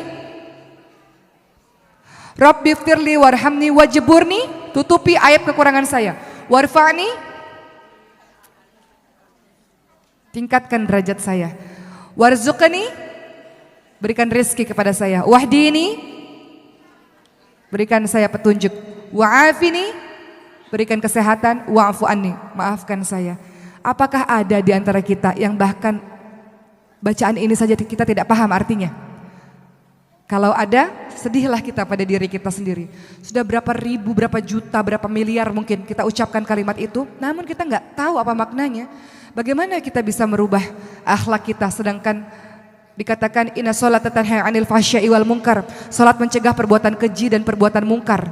Sementara kita nggak ngerti apa yang kita ucapkan dalam salat kita. Maka belajarlah dari orang-orang di sana, muslim di negara minoritas. Mereka menjadi mu'alaf karena mereka belajar. Iqra bismi rabbikal ladzi khalaq dan seterusnya. Mereka belajar, mereka mencari tahu, mereka meneliti agama ini sehingga keyakinan mereka kokoh, akidah mereka kokoh, bukan Islam yang turun-menurun saja. Baik, saya akan jawab pertanyaan yang pertama. Jadi buku tersebut bisa didapatkan di luar ya Bu, dengan harga 100.000, sisanya akan diberikan untuk, saya tidak tahu, mungkin panitia akan memberikan untuk donasi yang lain. Tapi penjualan buku itu royaltinya untuk pembangunan masjid. Pertanyaan yang pertama tadi mengenai berkenaan dengan ayat Al-Ahzab ayat 33, wa qarna fi buyutikunna, bahwa perempuan memang paling baik ada di rumah. Bagaimana dengan zaman sekarang yang kadang kalau kajian nggak cukup dengan online, harus bertatap muka. Saya katakan tadi perempuan boleh keluar rumah, boleh. Perempuan silakan keluar rumah asalkan dengan syarat dan ketentuan berlaku. Pertama, ketika belum menikah dapat izin dari orang tua. Ketika sudah menikah dapat izin dari suami. Kedua, menutup aurat dengan rapi. Al-Ahzab 59. Ya ayuhan nabi kuli aswajika wa banatika wa nisa'il mu'minin yudnina 'alaihina min jalabibihinna dzalika adna ayfrafna fala yudhain. Katakan wahai nabi pada istrimu, anak-anakmu dan istri orang-orang beriman atau perempuan-perempuan beriman, ulurkan jilbab ke seluruh tubuhmu supaya kamu mudah dikenali sehingga tidak diganggu. Fungsimu pakai jilbab adalah menutupi seluruh tubuh yang tidak ketat, tidak tipis. Karena khawatir kalau ketat tipis termasuk kategori berpakaian tapi telanjang. Kata Rasul, orang-orang yang berpakaian tapi telanjang tidak bisa cium bau syurga, apalagi masuk syurga. Oleh karena itu pakai penutup aurat dengan rapi untuk menjadi dirimu berwibawa, menjadi dirimu pelindung yang sangat luar biasa dengan hijab yang menutup auratmu dengan baik. Kemudian syarat yang ketiga adalah tidak khalwat, tidak berdua-duaan dan tidak ikhtilat, tidak campur baur dengan laki-laki. Coba pelajari surah Al-Qasas ayat, kemarin saya mengisi di salah 3 tentang ini. Penting sekali untuk kita tahu. Surah Al-Qasas ayat 25, kalimatnya adalah a'udzubillahi minasyaitonirrajim. Faja'atu ihdahuma tamshi 'ala istihya. Kemudian datanglah kepada Musa salah seorang dari kedua perempuan itu berjalan dengan malu-malu. Miliki akhlak pemalu. Engkau boleh keluar rumah tapi miliki akhlak pemalu. Jalanmu malu. Artinya adalah tidak menimbulkan fitnah bagi orang lain. Dan kemudian kalimat ini dilanjutkan dengan qalat inna abi yad'uka liyajziyaka ajra ma saqaita lana, dan seterusnya. Artinya adalah sesungguhnya ayahku mengundangmu untuk memberi balasan sebagai imbalan atas kebaikanmu memberi minum ternak kepada kami. Singkat, padat, jelas. Perempuan bicara kepada laki-laki mahram yang bukan laki-laki yang bukan mahramnya, laki-laki ajnabi, laki-laki asing. Singkat, padat, jelas. Tidak menye-menye. Menye-menye itu adalah kalau Ricis langsung gitu ya, dia suka begitu. Suka dikomediin. Udahlah, kalau kita masalah sama laki-laki asing, kalau sama suami bolehlah kita memang harus, bukan boleh ya, memang harus kita luar biasa gitu.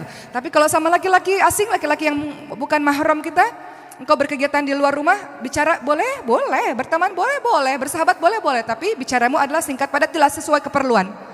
Seperti dengan kalimat yang diucapkan di surah Al-Qasas ayat 25 tadi, anak-anaknya Nabi Syuaib alaihissalam ketika dibantu oleh Nabi Musa. Jadi ceritanya begini, Nabi Musa keluar dari Mesir karena dikejar-kejar oleh Firaun.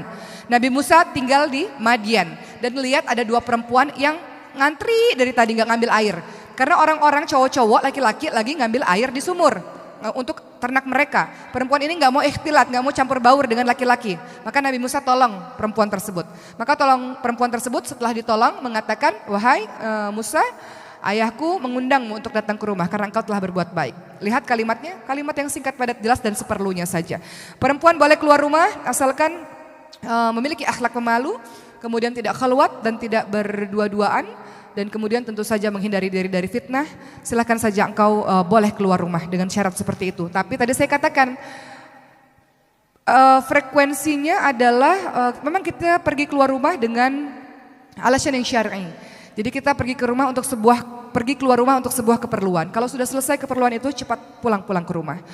Saat ini saya pergi di sini, apakah saya pergi begitu saja? Tidak, ada Maryam. Ada suami yang senantiasa mendampingi dakwah ini, sehingga pergi yang saya jalani ini adalah dengan mahram dan insya Allah lebih selamat lah insya Allah. Kemudian berikutnya, jadi boleh ya keluar rumah dengan alasan-alasan yang tadi. Perempuan boleh keluar rumah dengan syarat dan ketentuan berlaku. Begitu kata Ustadz Abdul Somad, syarat dan ketentuan berlaku. Bagaimana menjaga kesucian diri biar nggak baper? Anak-anak muda sering dikasih ujian sama Allah jatuh cinta, betul nggak? Kan banyak ya anak muda di sini ya, pernah suka sama orang.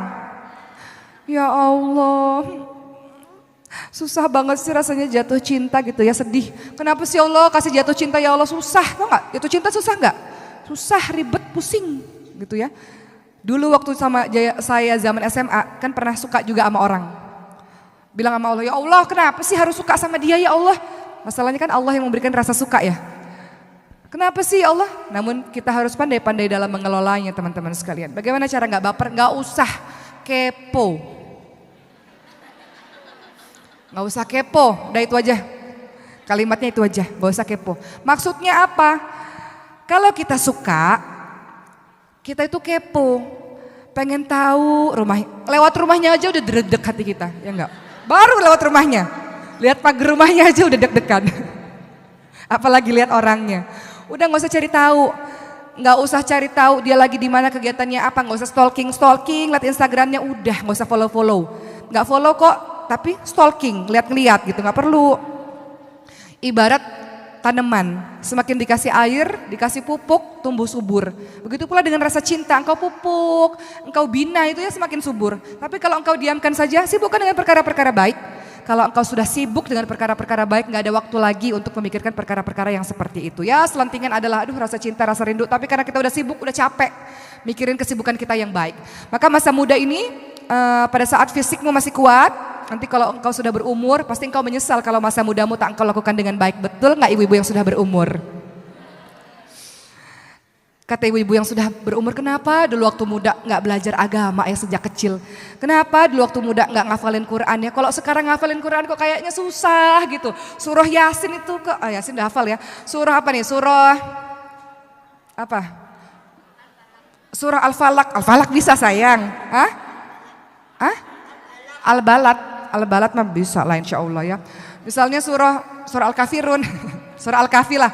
Misalnya menghafalin surah Al-Kahfi malam Jumat membaca surah Al-Kahfi kok kayaknya susah ya, memang udah tua memang begitu Bu. Fitrahnya begitu. Ngapalin susah, giliran ngapal hilang lagi gimana nih ya. Jadi begitu ketika Allah anugerahi masa muda teman-teman sekalian, ingatanmu masih jernih, kesempatanmu masih luas membentang, kemudian engkau masih bisa berkesempatan belajar, maka pelajarilah banyak ilmu-ilmu di waktu mudamu.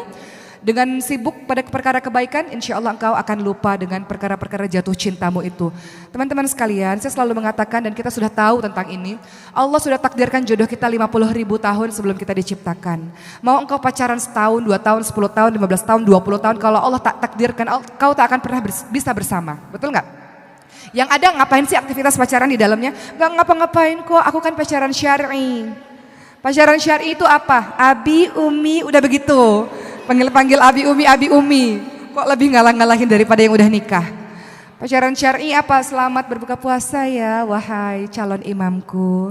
Selamat tahajud ya, jangan lupa salat di masjidnya. Lebih-lebih dari suami istri ngingetinnya. Ini kan dakwah begitu. Modus itu ya. Kemudian dikatakan, kan kata Rasulullah kalau kita cinta sama seseorang kita harus ucapkan, aku mencintaimu karena Allah wahai akhi. Salah, perempuan mengucapkan cinta pada perempuan, laki-laki mengucapkan cinta pada laki-laki. Itu maksud Rasulullah, bukan laki-laki pada perempuan, perempuan pada laki-laki. Ini kok dalil dijadikan perkara yang haram dijadikan halal gara-gara dalil tersebut. Tidak. Jadi hati-hati teman-teman sekalian. Jadi cara supaya nggak baper, udah nggak usah stalking, nggak usah kepo, nggak usah mau tahu urusan orang. Kita sibuk dengan prestasi diri kita sendiri ya. Gitu caranya. Kemudian selanjutnya pertanyaan yang berikutnya, menjaga batasan pergaulan laki-laki dan perempuan. Apa batasan-batasannya? Batasan-batasannya Allah katakan di dalam Al-Quran, wala taqrabuz zina innahu kana fahisya wa sa'a sabila. Jangan dekati zina. Zina sebuah perbuatan yang buruk, sebuah perbuatan keji dan sebuah jalan yang buruk. Itu batasannya, jangan dekati zina. Apa sih maksud dekati zina? Dekati zina, engkau memandang seseorang yang bukan mahrammu, mendekati zina. Engkau memegang seseorang yang bukan mahrammu, mendekati zina. Engkau berpikir, engkau membayangkan laki-laki yang bukan mahrammu, engkau mendekati zina. Engkau melangkahkan kaki di tempat yang diharamkan oleh Allah, itu mendekati zina. Itu semuanya mendekati zina. Allah larang itu. Allah katakan jangan mendekati zina, bukan jangan berzina. Karena semua itu akan menuju kepada nanti ujungnya adalah zina. Tapi sebelum berzina pasti engkau akan melakukan step by step ini. Maka hindarkan dirimu dari step by step ini. Tutup semua aksesnya. Berteman, bergaul seperti biasa, sewajarnya saja, namun tidak lebih daripada itu teman-teman sekalian. Ketika engkau sibuk dengan prestasi, ketika engkau sibuk dengan belajar, engkau masih gadis, me time, waktumu untuk belajar banyak. Nanti kalau sudah berkeluarga, punya suami, punya anak, waktu kita terbagi teman-teman sekalian. Kita nggak punya keleluasaan belajar seperti ketika kita masih muda ini. Maka teman-teman yang masih muda, banyak-banyak belajar. Jangan ketika baru keluar dari gedung seminar pranikah langsung pengen nikah. Tanpa ada persiapan apapun. Kayak saya dulu, Pah, Oki mau nikah umur 20 tahun. Sama siapa? Nggak tahu, pokoknya mau nikah aja. Gara-gara saya suka jealous ngelihat teman-teman saya dipegang tangannya, dibelai rambutnya, dijemput ketika kuliah. Enak banget malam minggu pergi, malam tahun baru pergi. Sementara saya nonton sendiri di kos-kosan, nonton Harry Potter jam 12 malam sendirian, krik-krik gitu ya. Enak banget punya pacar kayaknya pada waktu itu. Tapi kan saya nggak mau pacaran, jadi saya pengen nikah pada saat itu. Tapi papa saya mengatakan, sama siapa? Nggak tahu, siapa aja lah yang datang, terima aja, pengen nikah gitu. Gak bisa gitu teman-teman sekalian. Ternyata menikah itu perkara tanggung jawab. Bukan perkara hanya disayang, dibelai, ada yang jemput, bukan. Artinya engkau harus menambah tanggung jawab dan itu berat. Jadi kalau teman-teman yang mau nikah, persiapkan dulu bekalnya. Seperti engkau menuju ke medan perang, persiapkan dulu alat peperangannya. Supaya engkau tidak kalah dalam medan peperangan. Ketika engkau menikah, sulit perjalanan yang akan kau lalui, persiapkan dulu modalnya. Yaitu dari sekarang di masa muda banyak-banyak belajar. Cara menjadi istri yang baik, jadi ibu yang baik, baca Quran, hafalkan Quran. Begitulah modal yang baik untuk menuju ke bahtera rumah tangga. Nanti kalau sudah siap menikah, kalau belum siap banyak-banyak berprestasi. Insya Allah nanti dikejar. Kalau sudah jadi perempuan berprestasi, perempuan solihah menjaga kesucian diri, engkau akan dikejar, tenang saja teman-teman sekalian ya. Berikutnya pertanyaan terakhir. Sampai jam berapa di sini, Bu? Sampai jam 8.30. Oke. Pertanyaan berikutnya, suami tidak sejalan dalam pendidikan agama kepada anak. Tetap bagaimana apapun, hukumnya tetap kembali lagi bahwa setiap suami, tetap kita harus taat, patuh pada suami selama suami tidak menyuruh pada kemaksiatan. Selama suami tidak melanggar perintah Allah, tetap harus taat dan tunduk patuh pada suami. Ini mudah-mudahan yang dilakukan pertama tentu saja doa dan usaha harus dijalankan secara beriringan. Banyak-banyak berdoa ibu. Siapa yang bisa merubah hati suami kita adalah Allah Subhanahu wa taala. Allah Maha pemilik hati dari setiap makhluknya.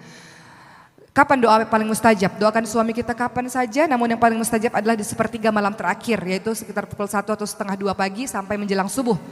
Di saat itulah Rasul katakan bahwa Allah turun ke langit dunia, apapun yang kita minta kepada Allah Subhanahu wa taala Allah akan dengarkan, apapun yang kita doakan Allah kabulkan, dan kita minta ampun pada Allah, Allah ampunkan kita. Doakan suami kita, semoga suami kita mendapatkan hidayah, mendapatkan petunjuk dari Allah Subhanahu wa taala, dan doakan diri kita sendiri supaya menjadi seorang istri yang ketika menyampaikan sebuah perkara pada suami, suami paham. Terkadang kita ngomong sama suami, maksud kita tuh suami nggak paham. Makanya doa yang tadi saya ucapkan di awal-awal ceramah itu penting, Bu. Kita ucapkan kepada siapapun target dakwah kita. Rabbi shrah li sadri wa yassir li amri wahlul 'uqdatam min lisani yafqahu qawli. Doanya Nabi Musa ketika berhadapan dengan Firaun. Ya Allah, lapangkanlah dadaku, mudahkan urusanku dan lepaskan kekakuan dari lidahku ini supaya target dakwahku ini ngerti perkataanku. Supaya suamiku ini ngerti maksudku itu apa dan gak terjadi perang di rumah ya gara-gara perbedaan pendapat. Jadi ketika ibu sudah dekat kepada Allah, doa terus menerus, ibu minta kekuatan pada Allah agar lisan ibu dipahami oleh suami. Dan kembali lagi kepada hukum asal bahwa berlemah lembutlah terhadap suami. Gak ada suami yang suka diajak berdebat oleh istrinya. Apalagi dalam agama kita tidak diajarkan istri lebih tinggi suaranya daripada suami. Gak boleh istri tinggi suaranya daripada suami. Jadi dengan kelemah lembutan, dengan diskusi yang baik, dakwah itu ada adab-adabnya ibu-ibu sekalian. Terkadang kita dakwah pada orang lain lebih mudah. Dakwah pada keluarga sendiri lebih sulit. Namun dakwah itu ada adab-adabnya. Apa adabnya? Salah satunya adalah fi kulli maqal maqam fi kulli maqam maqal. Di setiap tempat ada pembicaraannya. Lihat kondisi, lihat situasi.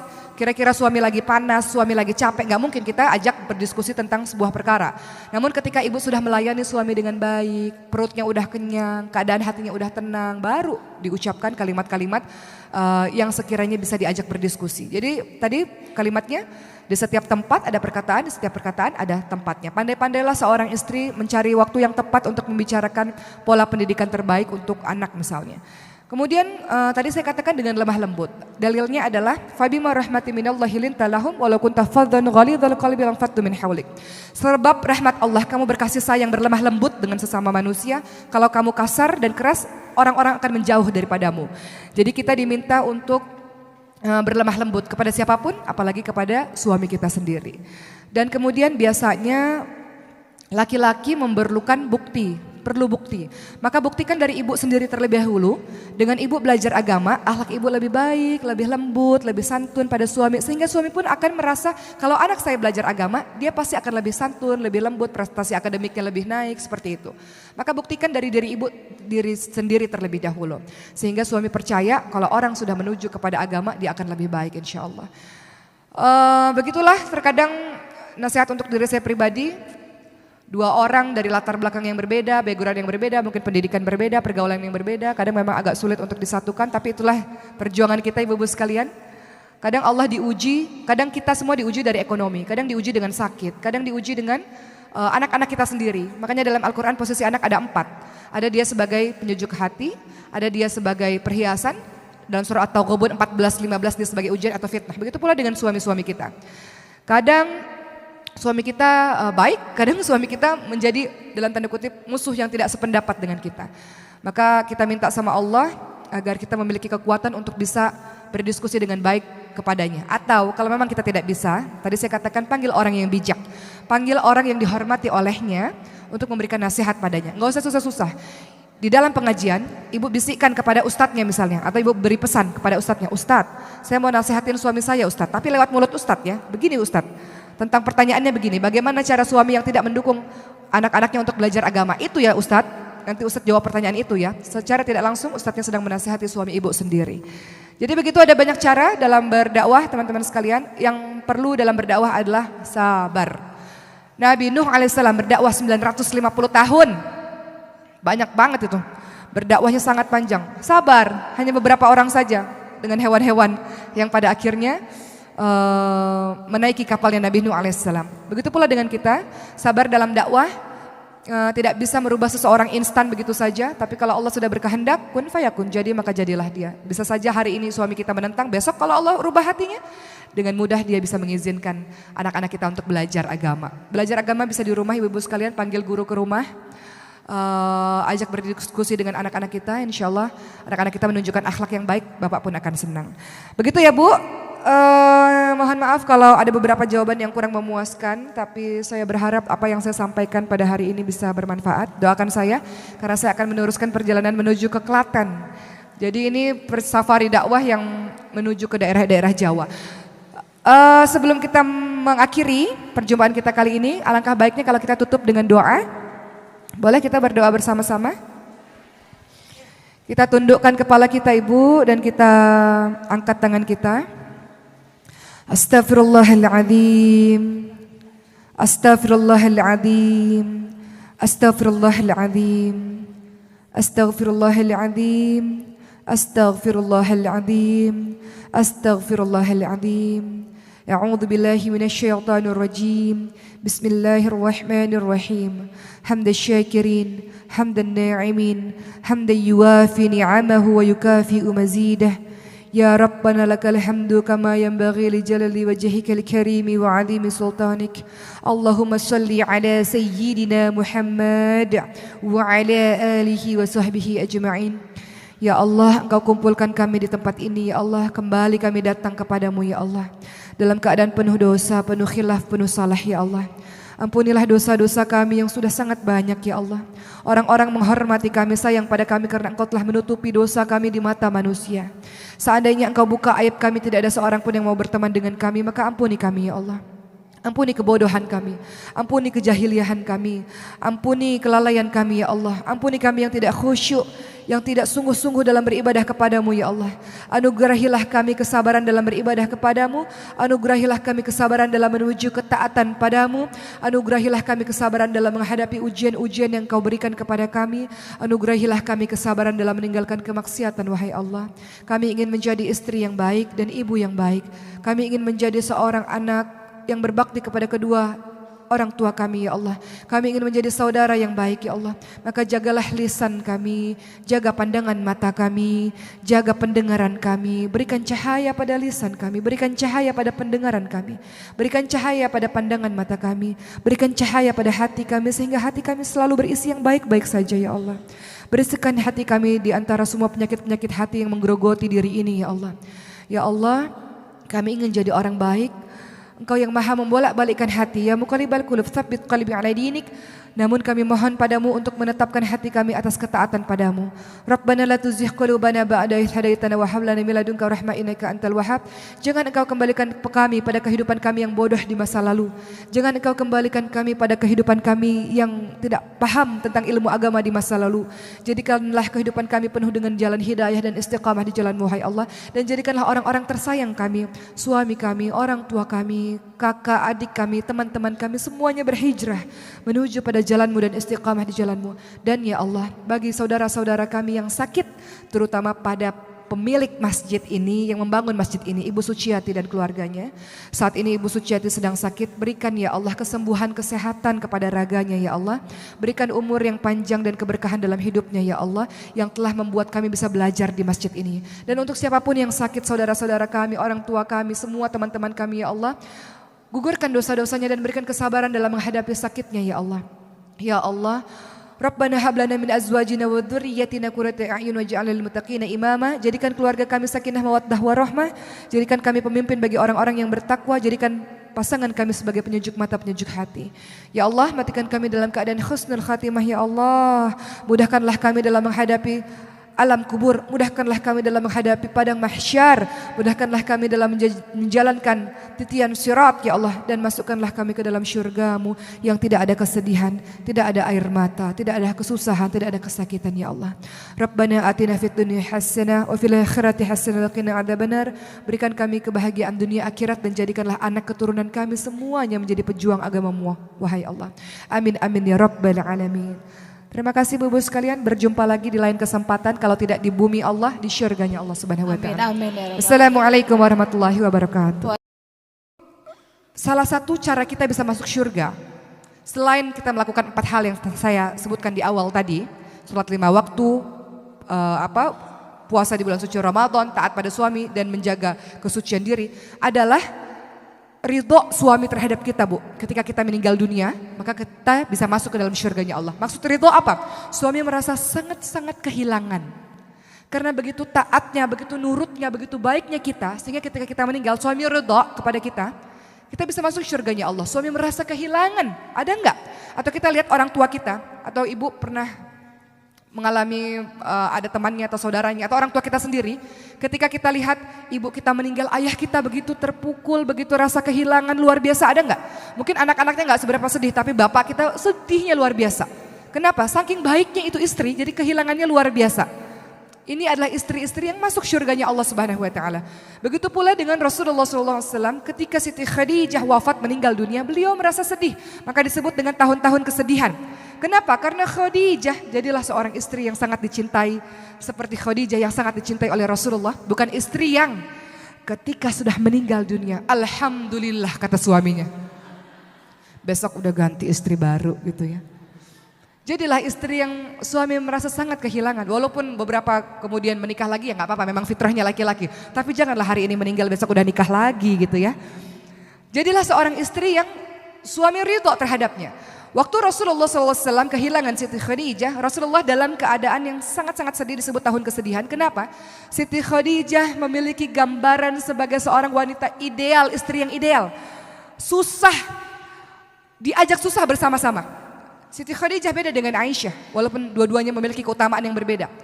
Aisyah diberikan oleh Allah pada saat Rasulullah sudah settle, sudah stabil kehidupannya. Namun Khadijah diberikan oleh Allah kepada Rasulullah pada saat Rasulullah masih dalam kondisi sulit. Namun istri yang hebat ini mendampingi di waktu suaminya sulit. Susah nggak? Banyak istri-istri di luar sana ketika suaminya bahagia saja baru datang. Suaminya jatuh, dia pergi. Ada ya? Istri yang mana ini? Di sini nggak ada, ini istri yang setia semua. Siti Khadijah pada saat suaminya susah, beliau mendampingi. Makanya kenapa waktu Aisyah sangat cemburu kepada Rasul. Kenapa sih masih mikirin Khadijah? Kenapa sih masih baik sama saudara-saudara Khadijah? Kan perempuan tersebut sudah meninggal dunia. Sementara Allah sudah gantikan dengan wanita yang lebih muda. Rasulullah membela Khadijah. Rasul katakan, pada saat semua orang tidak percaya padaku, wahai Aisyah, Khadijah yang percaya padaku. Pada saat semua orang tak beriman, Khadijah yang beriman kepadaku. Khadijah memberikan anak-anak kepadaku di saat semua istri tak ada yang memberikan anak kepadaku. Dan Khadijah memberikan seluruh hartanya kepadaku. Begitu pembelaan Rasul. Karena Khadijah adalah cinta terbaiknya Rasulullah SAW. Apa yang dilakukan oleh Siti Khadijah sampai Rasulullah tidak bisa melupakan Siti Khadijah. Walaupun Rasul kemudian menikah dengan beberapa wanita karena perintah Allah. Tapi seumur hidupnya Rasulullah tetap menyimpan Khadijah. Rasulullah ini Bu, kalau mendengar saja ada saudaranya, ada teman-teman Khadijah radhiyallahu anha, Rasulullah melayani saudara dan teman-teman Khadijah dengan begitu baik. Begitu rasa cintanya Rasulullah yang tidak pernah bisa melupakan Siti Khadijah walaupun sudah diganti dengan istri-istri lain. Siti Khadijah adalah seorang istri yang berharta, dinikahi oleh Rasulullah pada saat kondisinya sedang kaya raya. Namun menyerahkan seluruh hartanya di jalan dakwah. Khadijah adalah seorang istri yang ketika suaminya sulit, suaminya sedih, suaminya takut, Khadijah selalu ada di sisinya dan tidak pernah meninggalkan Rasulullah SAW. Ketika pertama kali Rasulullah mendapatkan wahyu pertama dalam keadaan ketakutan, Khadijah tidak bertanya yang macam-macam. Khadijah mendukung, membela suaminya. Allah tidak akan pernah menyia-nyiakan engkau suamiku. Engkau suami baik, engkau menyambung tali silaturahim, engkau menolong orang-orang yang miskin. Begitu kata seorang istri yang ketika suaminya terjatuh, dia memberikan support. Siapa yang melakukan ini? Khadijah. Dan Khadijah memberikan solusi pada saat suaminya tidak tahu harus berbuat apa. Apa yang dilakukan Khadijah? Mempertemukan Rasulullah dengan Waraqah bin Naufal untuk mempertanyakan apa yang sesungguhnya terjadi pada Rasulullah. Mencari solusi, bukan menambah permasalahan, bukan menambah pusing urusan suami ketika suami sudah sibuk di luar misalnya. Siti Khadijah meringankan beban suami selain dengan hartanya, dengan kepandaiannya mencari solusi dari sebuah permasalahan. Siti Khadijah tidak meninggalkan Rasulullah dalam keadaan sulit sekalipun pada saat itu Muslim semuanya diboikot oleh orang-orang kafir Quraisy. Mereka diasingkan, mereka diisolir karena dianggap ini ajaran yang membuat orang-orang berpaling dari berhala-berhala. Mereka diisolasi sehingga mereka hanya makan dedaunan saja. Khadijah bangsawan mau diisolasi, mau terisolir, mendampingi orang-orang Muslim yang pada saat itu jumlahnya hanya puluhan saja sampai jatuh sakit. Khadijah sangat luar biasa di hadapan Rasulullah SAW, menjadi penyejuk hati, menjadi penyejuk mata bagi Rasulullah SAW. Ketika dakwah di luar sangat menyakitkan untuk Rasul, pulang ke rumah siapa yang membela, siapa yang menenangkan, siapa yang memberikan kepercayaan diri ketika suaminya sedang tak percaya diri adalah Siti Khadijah. Siti Khadijah. Maka ketika Siti Khadijah wafat, Allah hibur Rasulullah dengan perintah sholat. Dengan peristiwa Isra Mi'raj. Saking luar biasanya dahsyatnya rasa sedih yang dialami oleh Rasulullah SAW. Maka jadilah istri seperti Siti Khadijah, ibu-ibu sekalian. Lalu Allah ganti kemudian ketika Siti Khadijah wafat dengan istri seperti Aisyah. Yang menyenangkan hati suami, yang menenteramkan, yang menggembirakan hati suami, yang senantiasa ceria, yang pandai, yang cantik. Itu digambarkan seorang istri bernama Aisyah. Tapi istri yang mendukung perjuangan dari nol adalah istri yang digambarkan oleh seorang Khadijah radhiyallahu anha. Maka jadilah istri-istri yang seperti itu ibu-ibu sekalian. Mudah-mudahan dengan begitu kita menjadi orang-orang yang senantiasa dilindungi oleh Allah Subhanahu wa taala dan dimasukkan oleh Allah Subhanahu wa taala ke dalam syurganya Allah. Ini tak terasa sudah 1 jam ya, tapi ada sedikit lagi lah, beberapa 5 menit lah sebelum kita masuk sesi tanya jawab. Selain menjadi istri yang hebat dengan semua gambarannya dan banyak sekali istri-istri yang hebat lainnya. Kalau kita ingin menjadi sebaik-baik wanita, maka ketahuilah Bu bahwa kita adalah seorang ibu yang memiliki peran yang luar biasa. Seorang ibu apabila baik, dia mampu mendidik anak-anaknya jadi baik. Anak-anak jadi baik akan tumbuh jadi keluarga baik akan mampu menjadi peradaban yang baik. Maka seorang ibu tugasnya terus-menerus adalah belajar. Surah Al-Mujadilah ayat 11 mengatakan, Yarfa'illahu alladhina amanu minkum walladhina utul ilma darajat. Engkau beriman dan engkau berilmu, Allah akan tinggikan beberapa derajat. Anakmu ibu-ibu sekalian berada di dalam pengawasanmu, berada di bawah pengawasanmu, di bawah pimpinanmu adalah anak-anakmu sendiri. Mereka semua lahir dalam keadaan baik. Mereka semua lahir dalam keadaan fitrah. Fitrahnya setiap manusia adalah tunduk taat patuh pada Allah Subhanahu wa taala. Itu fitrah. Setiap anak lahir dalam keadaan baik, setiap anak lahir dalam keadaan fitrah, hanya orang tuanya lah yang menjadikan dia yang lain-lain keluar dari fitrahnya Allah Subhanahu wa taala. Keluar dari fitrahnya yang tunduk kepada Allah Subhanahu wa taala. Semuanya dibebankan kepadamu wahai ibu dan ayah. Sebagaimana surah At-Tahrim mengatakan, ya ayyuhalladzina amanu qu anfusakum wa ahlikum nara wa quduhan nas wal hijarah. Jaga dirimu dan keluargamu dari api neraka yang bahan bakarnya adalah batu dan manusia. Solihlah wahai ibu-ibu sekalian, dengan begitu engkau bisa mensolihkan anak-anakmu. Seorang anak penutup saya sama hari ini sebelum kita masuk sesi tanya jawab. Seorang anak pernah bertanya kepada Amirul Mukminin, wahai Amirul Mukminin Umar bin Khattab, ayahku mengadukan kepadamu bahwa aku anak durhaka. Katakan kepadaku apa sih tugas dari ibu dan ayah? Maka Umar bin Khattab mengatakan, tugas orang tua pertama mencari ibu yang baik. Ibu yang baik. Pengasuhan pertama kali adalah mencari ibu yang baik. Kemudian yang kedua, beri nama yang baik. Kemudian yang ketiga, beri nama yang baik, beri nama Abdullah, Abdurrahman, atau Abdu yang ditambah dengan Asmaul Husna. Atau kasih nama-nama Nabi. Yusuf, jangan Ucup. Aisyah, jangan Iseh. Khadijah, jangan Ijah. Ibrahim, jangan Baim. Tadi Khadijah udah ya. Maryam, anak saya, jangan Mayam atau Iyam atau Ayam bahkan ya. Panggil dengan nama komplit. Kemudian kasih nama sifat-sifat yang baik. Nama adalah doa. Dan yang ketiga tugas orang tua adalah memberikan pendidikan agama, pendidikan Al-Quran yang baik. Kita ingin anak kita baca Quran, kita sendiri gak bisa baca Quran, Bu. Malu. Dari sekarang yang harus dilakukan, jangan banyak dengar lagu yang tak berfaedah, banyak baca Quran, belajar tahsin, hafalin ayat-ayat suci Al-Quran, karena kedudukanmu di hari akhir nanti tergantung dari ayat mana yang kau baca, seberapa banyak ayat yang kau baca. Kata Allah, naik, bacalah dengan tartil, akhir kedudukanmu di surga tertinggi nanti sesuai dengan berapa banyak ayat yang engkau hafalkan semasa di dunia. Bukan seberapa banyak lagu-lagu yang engkau hafalkan di dunia. Di surga kita nggak konser, Bu. Di surga tergantung dengan ayat-ayat yang kita hafalkan di dunia. Baik, alhamdulillah sudah selesai 1 jam saya memberikan materi kepada ibu-ibu sekalian. Selanjutnya silakan sesi tanya jawab, boleh? Silakan. 3 pertanyaan. Baik, sahabat muslimah yang dirahmati Allah, berhubung Ustazah Oki sudah memberikan tausiahnya, boleh ada akan dilanjutkan dengan sesi tanya jawab kepada sahabat muslimah yang hendak bertanya. Sementara untuk masing-masing lantai kami persilakan satu-satu ya. Dimulai dari lantai 3, silakan untuk teman-teman panitia.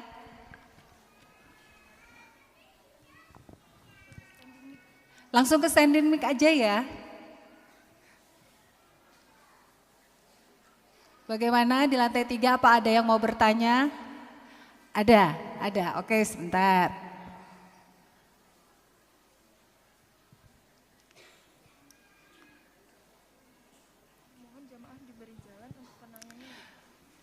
Kepada para sahabat muslimah yang akan bertanya, tolong diberikan jalan.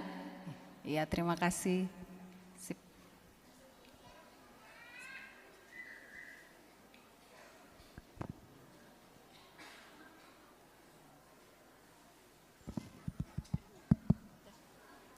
Ya, Assalamualaikum warahmatullahi wabarakatuh. Yang bertanya yang mana, Mbak? Yang pakai di atas. Oke, silakan. Perkenalkan saya Syarifah. Ustazah Oki, saya ingin bertanya. Saya sebagai seorang remaja yang tentunya belum menikah gitu ya. Bagaimana menyikapi dari seorang Ustazah Oki sendiri gitu? Apakah kita sebagai akhwat kan dahulu itu lebih sering berdiam diri gitu di dalam rumah. Nah, sedangkan sekarang kan ilmu pengetahuan kan harus dikejar gitu, biar bisa mengimbangi perkembangan zaman juga. Nah, berarti dengan cara itu kita bisa menambah kajian-kajian, dan sekarang sudah banyak kajian-kajian yang tidak online. Jadi memang membutuhkan waktu dan tempat untuk bertatap muka langsung. Nah, dengan hal tersebut apakah cocok jika sistem kita untuk menimba ilmu itu dapat dikatakan tidak sesuai dengan zaman Nabi dahulu begitu. Dan yang kedua, bagaimana cara kami untuk menjaga agar perasaan kami tidak mudah baper gitu. Dan Baper dengan apa nih, jatuh cinta ya? Ya, untuk menjaga kesucian begitu. dan pandangan. Terus Ya. bagaimana juga batasan-batasan apakah kita itu seberapa jauh kita bisa menjaga batasan-batasan tersebut sesuai dengan yang seharusnya wanita lakukan begitu. Ya, sekian. Terima kasih. Wassalamualaikum warahmatullahi wabarakatuh. Iya. Berhubung pertanyaannya diborong semua di lantai 3, untuk penanya berikutnya hanya ada 1 di lantai 2. Silakan. Hanya ada di belakang, sudah duluan. Ya, Assalamualaikum warahmatullahi wabarakatuh. Waalaikumsalam warahmatullahi wabarakatuh. Terima kasih Umi Oki Setiadewi, saya bisa bicara di sini. Nama saya Linda dari Jalan Magelang kilometer 10. Ya, pertanyaan saya begini, kita kan harus mengikuti dari suami, bagaimana suami menuruti semuanya aturan ataupun petuah dari suami, jadi kita jadi pedoman. Tapi bagaimana kalau kita mendidik anak tapi tidak seiring sejalan dengan pemikiran suaminya kurang memberi dukungan kita dalam mendidik anak, tapi suami sepertinya tidak seiring sejalan, bahkan boleh dikata mendekati kurang peduli begitu. Boleh. Mana saya mohon minta. Boleh dikasih contoh spesifik, Bu? Misalnya ibu ingin apa, suami ingin apa gitu. Ya, sepertinya saya mengajak anak-anak saya untuk ikut tausiah ataupun mengaji. Tapi kalau suami saya tidak apa-apa, nanti juga sadar sendiri, dirinya juga bisa menjalankan sendiri. Tapi kan kalau pemikiran saya, kalau kita tidak memberi dukungan, tidak memberi nasihat, tidak memberi ajakan-ajakan gitu kan belum tentu kan anak bisa seperti itu. Jadi saya mohon dari Umi Oki bisa memberi wejangannya, mungkin saya bisa dapat yang terbaik. Terima kasih Umi Oki. Assalamualaikum warahmatullahi wabarakatuh. Assalamualaikum warahmatullahi wabarakatuh. Silakan Ustazah. Baik, sebelum saya menjawab, ibu-ibu sekalian mohon izin. Ada 100 buku saya di depan masjid yang sudah saya tanda tangani. Buku tersebut berjudul Sebentang Kearifan dari Barat yang saya tulis tahun 2017, tahun lalu. Saya menulis bagaimana keadaan Islam dan Muslim di negara-negara minoritas Islam, yaitu di Spanyol, Jerman, dan Australia. Di mana saya berkesempatan ke sana untuk melihat keadaan langsung di sana, khususnya di Spanyol. Royalti buku tersebut diberikan untuk pembangunan masjid di Sevilla, Spanyol. Ada apa dengan Spanyol? Spanyol dahulu namanya adalah Andalusia. Islam pernah berjaya 8 abad, 800 tahun di sana. Peradaban sangat hebat, sangat canggih, lahir ilmuwan-ilmuwan yang sangat luar biasa dari Andalusia. Namun ternyata Allah gilirkan kejayaan itu karena orang-orang tidak lagi berpegang teguh kepada Al-Quran dan As-Sunnah, tidak lagi mendengar kalimat Allah Subhanahu Wa Taala dan tidak lagi mencontoh perbuatan Rasulullah SAW, dan orang-orang saling berebut kekuasaan satu sama lain, sehingga pada saat itu orang-orang Islam harus terbunuh atau terusir dari Andalusia, dari Spanyol, sehingga Islam lenyap sama sekali, tidak ada bersisa satupun di sana selama 500 tahun. Lalu di tahun 1970-an Islam kembali ada lagi karena ada orang-orang yang datang kemudian menjadi mu'alaf di Eropa sampailah hari ini. Namun ada sebuah kota namanya Sevilla, mereka tidak punya masjid, jumlah mereka 100.000 orang teman-teman sekalian. Namun setiap seminggu sekali di masjid yang kecil, mereka katakan masjid padahal itu musola bagi saya, kecil sekali. Setiap seminggu sekali pasti ada orang yang mengucapkan 2 kalimat syahadat. Kok bisa? Kok bisa di saat mereka nggak punya masjid, di saat belajar agama susah, kok bisa? Kenapa? Karena pemberitaan media di luar sana Islam adalah buruk, Islam teroris, Islam pembunuh dan sebagainya. Itu membuat orang penasaran, benar tidak Islam itu seperti itu? Mereka belajar dan ketika mereka belajar mendalami Islam, bahkan banyak mu'alaf yang lebih pandai daripada Islamnya kita teman-teman sekalian. Yang dari lahir turun-temurun Islam ini terkadang kita bahkan sholat nggak ngerti itu apa bacaannya. Bener nggak? Nanti dites deh, ngerti nggak bacaan sholat?